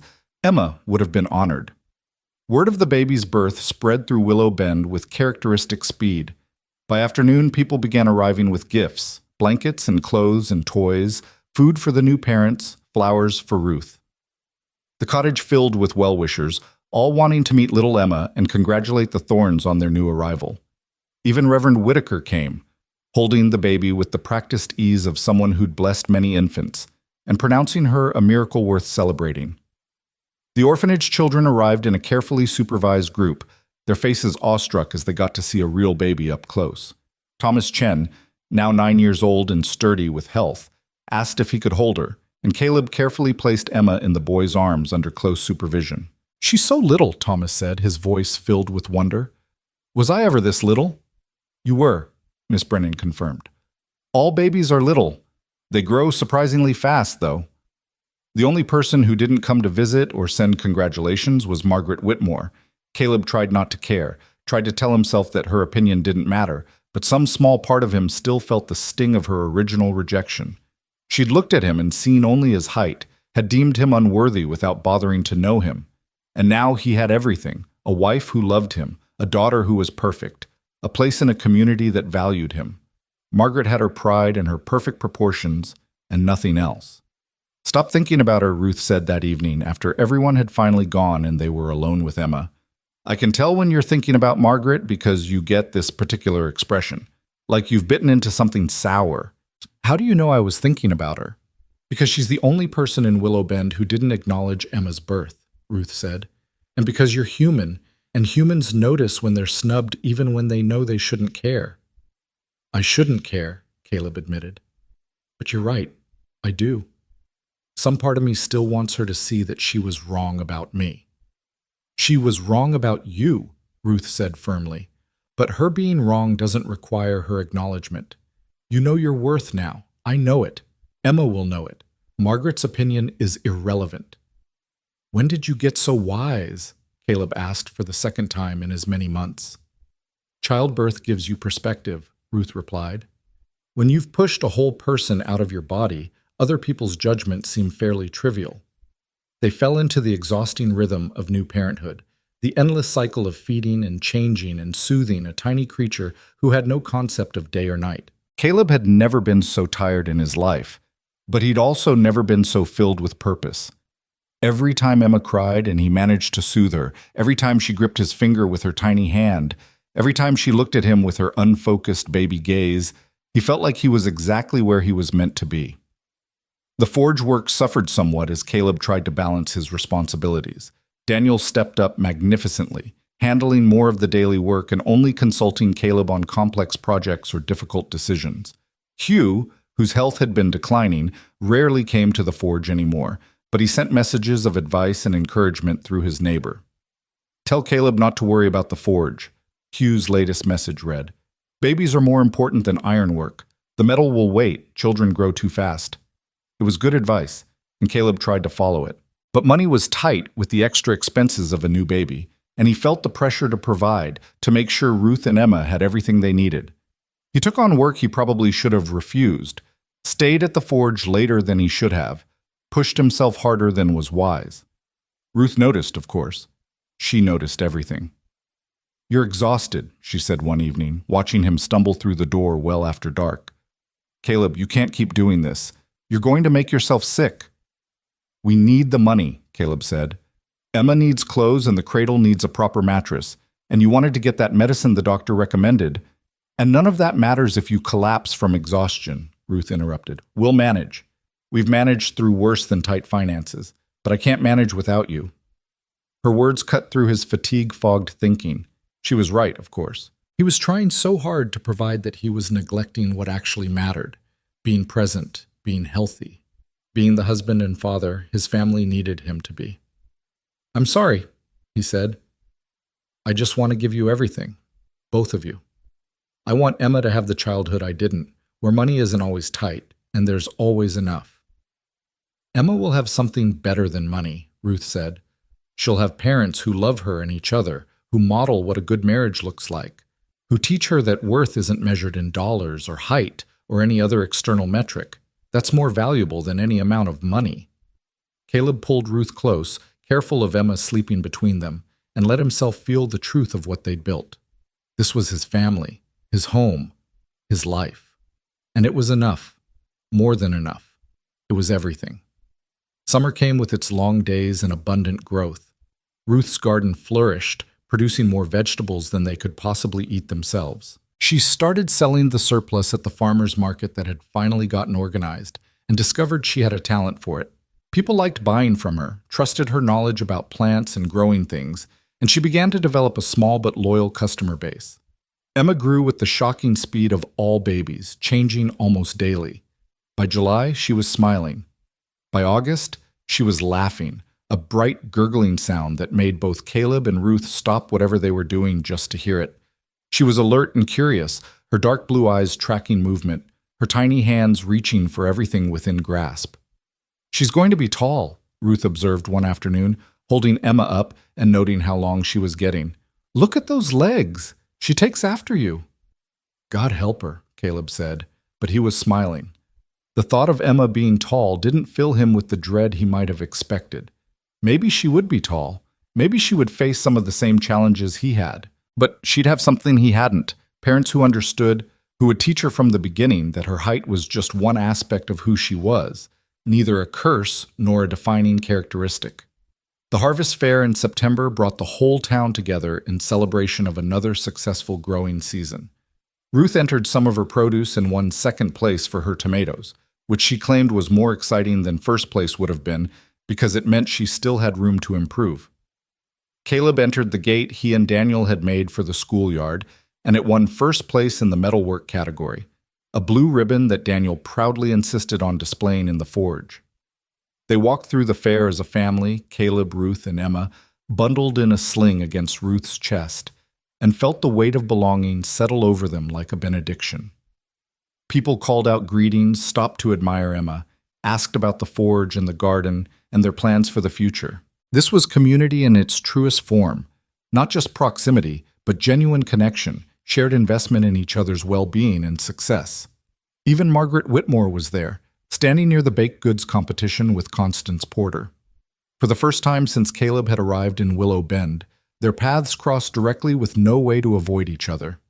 They stood awkwardly for a moment, the past hanging between them like smoke. Then Margaret did something Caleb never expected. She looked at Emma, really looked at her, and her face softened into something almost wistful. "She's beautiful," Margaret said quietly. "Your daughter. She's beautiful." "Thank you," Ruth said when Caleb seemed unable to speak. "We think so too." "I was wrong," Margaret continued, and the words seemed to cost her something to say. "That day at the station, I was wrong about many things. I see that now." She didn't apologize, not exactly, but the admission was as close as someone like Margaret Whitmore could probably come to acknowledging a mistake. Caleb found he didn't need a formal apology. The vindication of Margaret seeing what she'd given up was enough. "Thank you for saying that," he said. "It means something." Margaret nodded once, then walked away, her back straight, but somehow less rigid than it had been. Constance Porter followed, but not before shooting Ruth a look that might have been respect, or might have been envy, or might have been both. "Well," Ruth said as they continued through the fair, "that was unexpected." "Life keeps surprising me," Caleb said. "I've stopped trying to predict what comes next and just started appreciating what's here." "That's very philosophical for someone who works with metal," Ruth teased. "Metal teaches you about transformation," Caleb said, "how things can be remade into something better. I'm living proof of that." As autumn deepened and the days grew shorter, the Thorne family settled into a comfortable routine. Caleb worked at the forge during the day, often bringing Emma with him in her basket, where she could sleep to the rhythmic sounds of hammer on anvil. Ruth managed the house and garden and her small produce business, and in the evenings they came together as a family, sharing meals and stories and the quiet contentment of lives well lived. Hugh Morrison died peacefully in his sleep in early November, his heart simply stopping after 7 decades of faithful service. The whole town mourned him, but none more than Caleb, who'd found in the old smith not just a teacher, but a father figure who'd believed in him when he needed it most. The funeral was well attended, and Reverend Whitaker spoke eloquently about Hugh's contributions to the community and his generous spirit. "He gave me everything," Caleb said to Ruth the night after the funeral, holding Emma close like she could anchor him through the grief. "Not just the forge, but the belief that I belonged here, that I could build something lasting." "And you have," Ruth said. "Look around, Caleb. Look at what you've built. The bell tower, the school gate, a dozen other projects around town. This family, this life. Hugh saw your potential, but you did the work. That's all you." Hugh's niece, true to his prediction, offered to sell Caleb the forge property at a fair price. It took some creative financing and a loan from the town bank, but by December, Caleb owned the forge outright. His name went up on the sign, Thorne Iron Works, and he felt the weight and pride of ownership settle on his shoulders like a mantle. Their second Christmas as a married couple was vastly different from the first. Emma was 7 months old, sitting up on her own and fascinated by everything. They decorated the cottage with pine boughs and candles, and on Christmas morning, Emma was more interested in the wrapping paper than the wooden rattle Caleb had carved for her. They laughed at her delight, took turns holding her, and marveled at how much their lives had changed in 2 short years. From rejected mail-order husband to successful blacksmith husband and father, Ruth said as they sat by the fire on Christmas evening, Emma drowsy in her arms. "That's quite a transformation." "From lonely widow to beloved wife and mother," Caleb countered.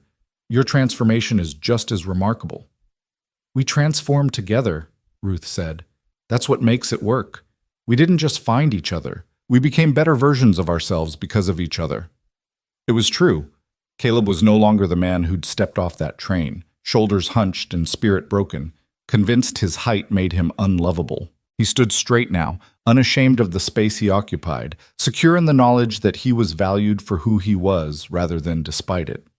Ruth, too, had transformed from a woman hiding her scars and her heart into someone confident and open, willing to be vulnerable because she knew that vulnerability would be met with care. As winter settled over Willow Bend and the new year approached, the Thornes looked toward the future with hope and confidence.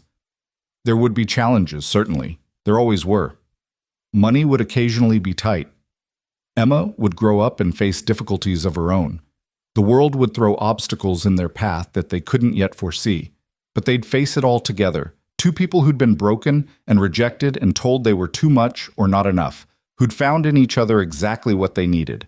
They'd built a life from nothing but hope and hard work and stubborn determination to prove wrong everyone who'd doubted them.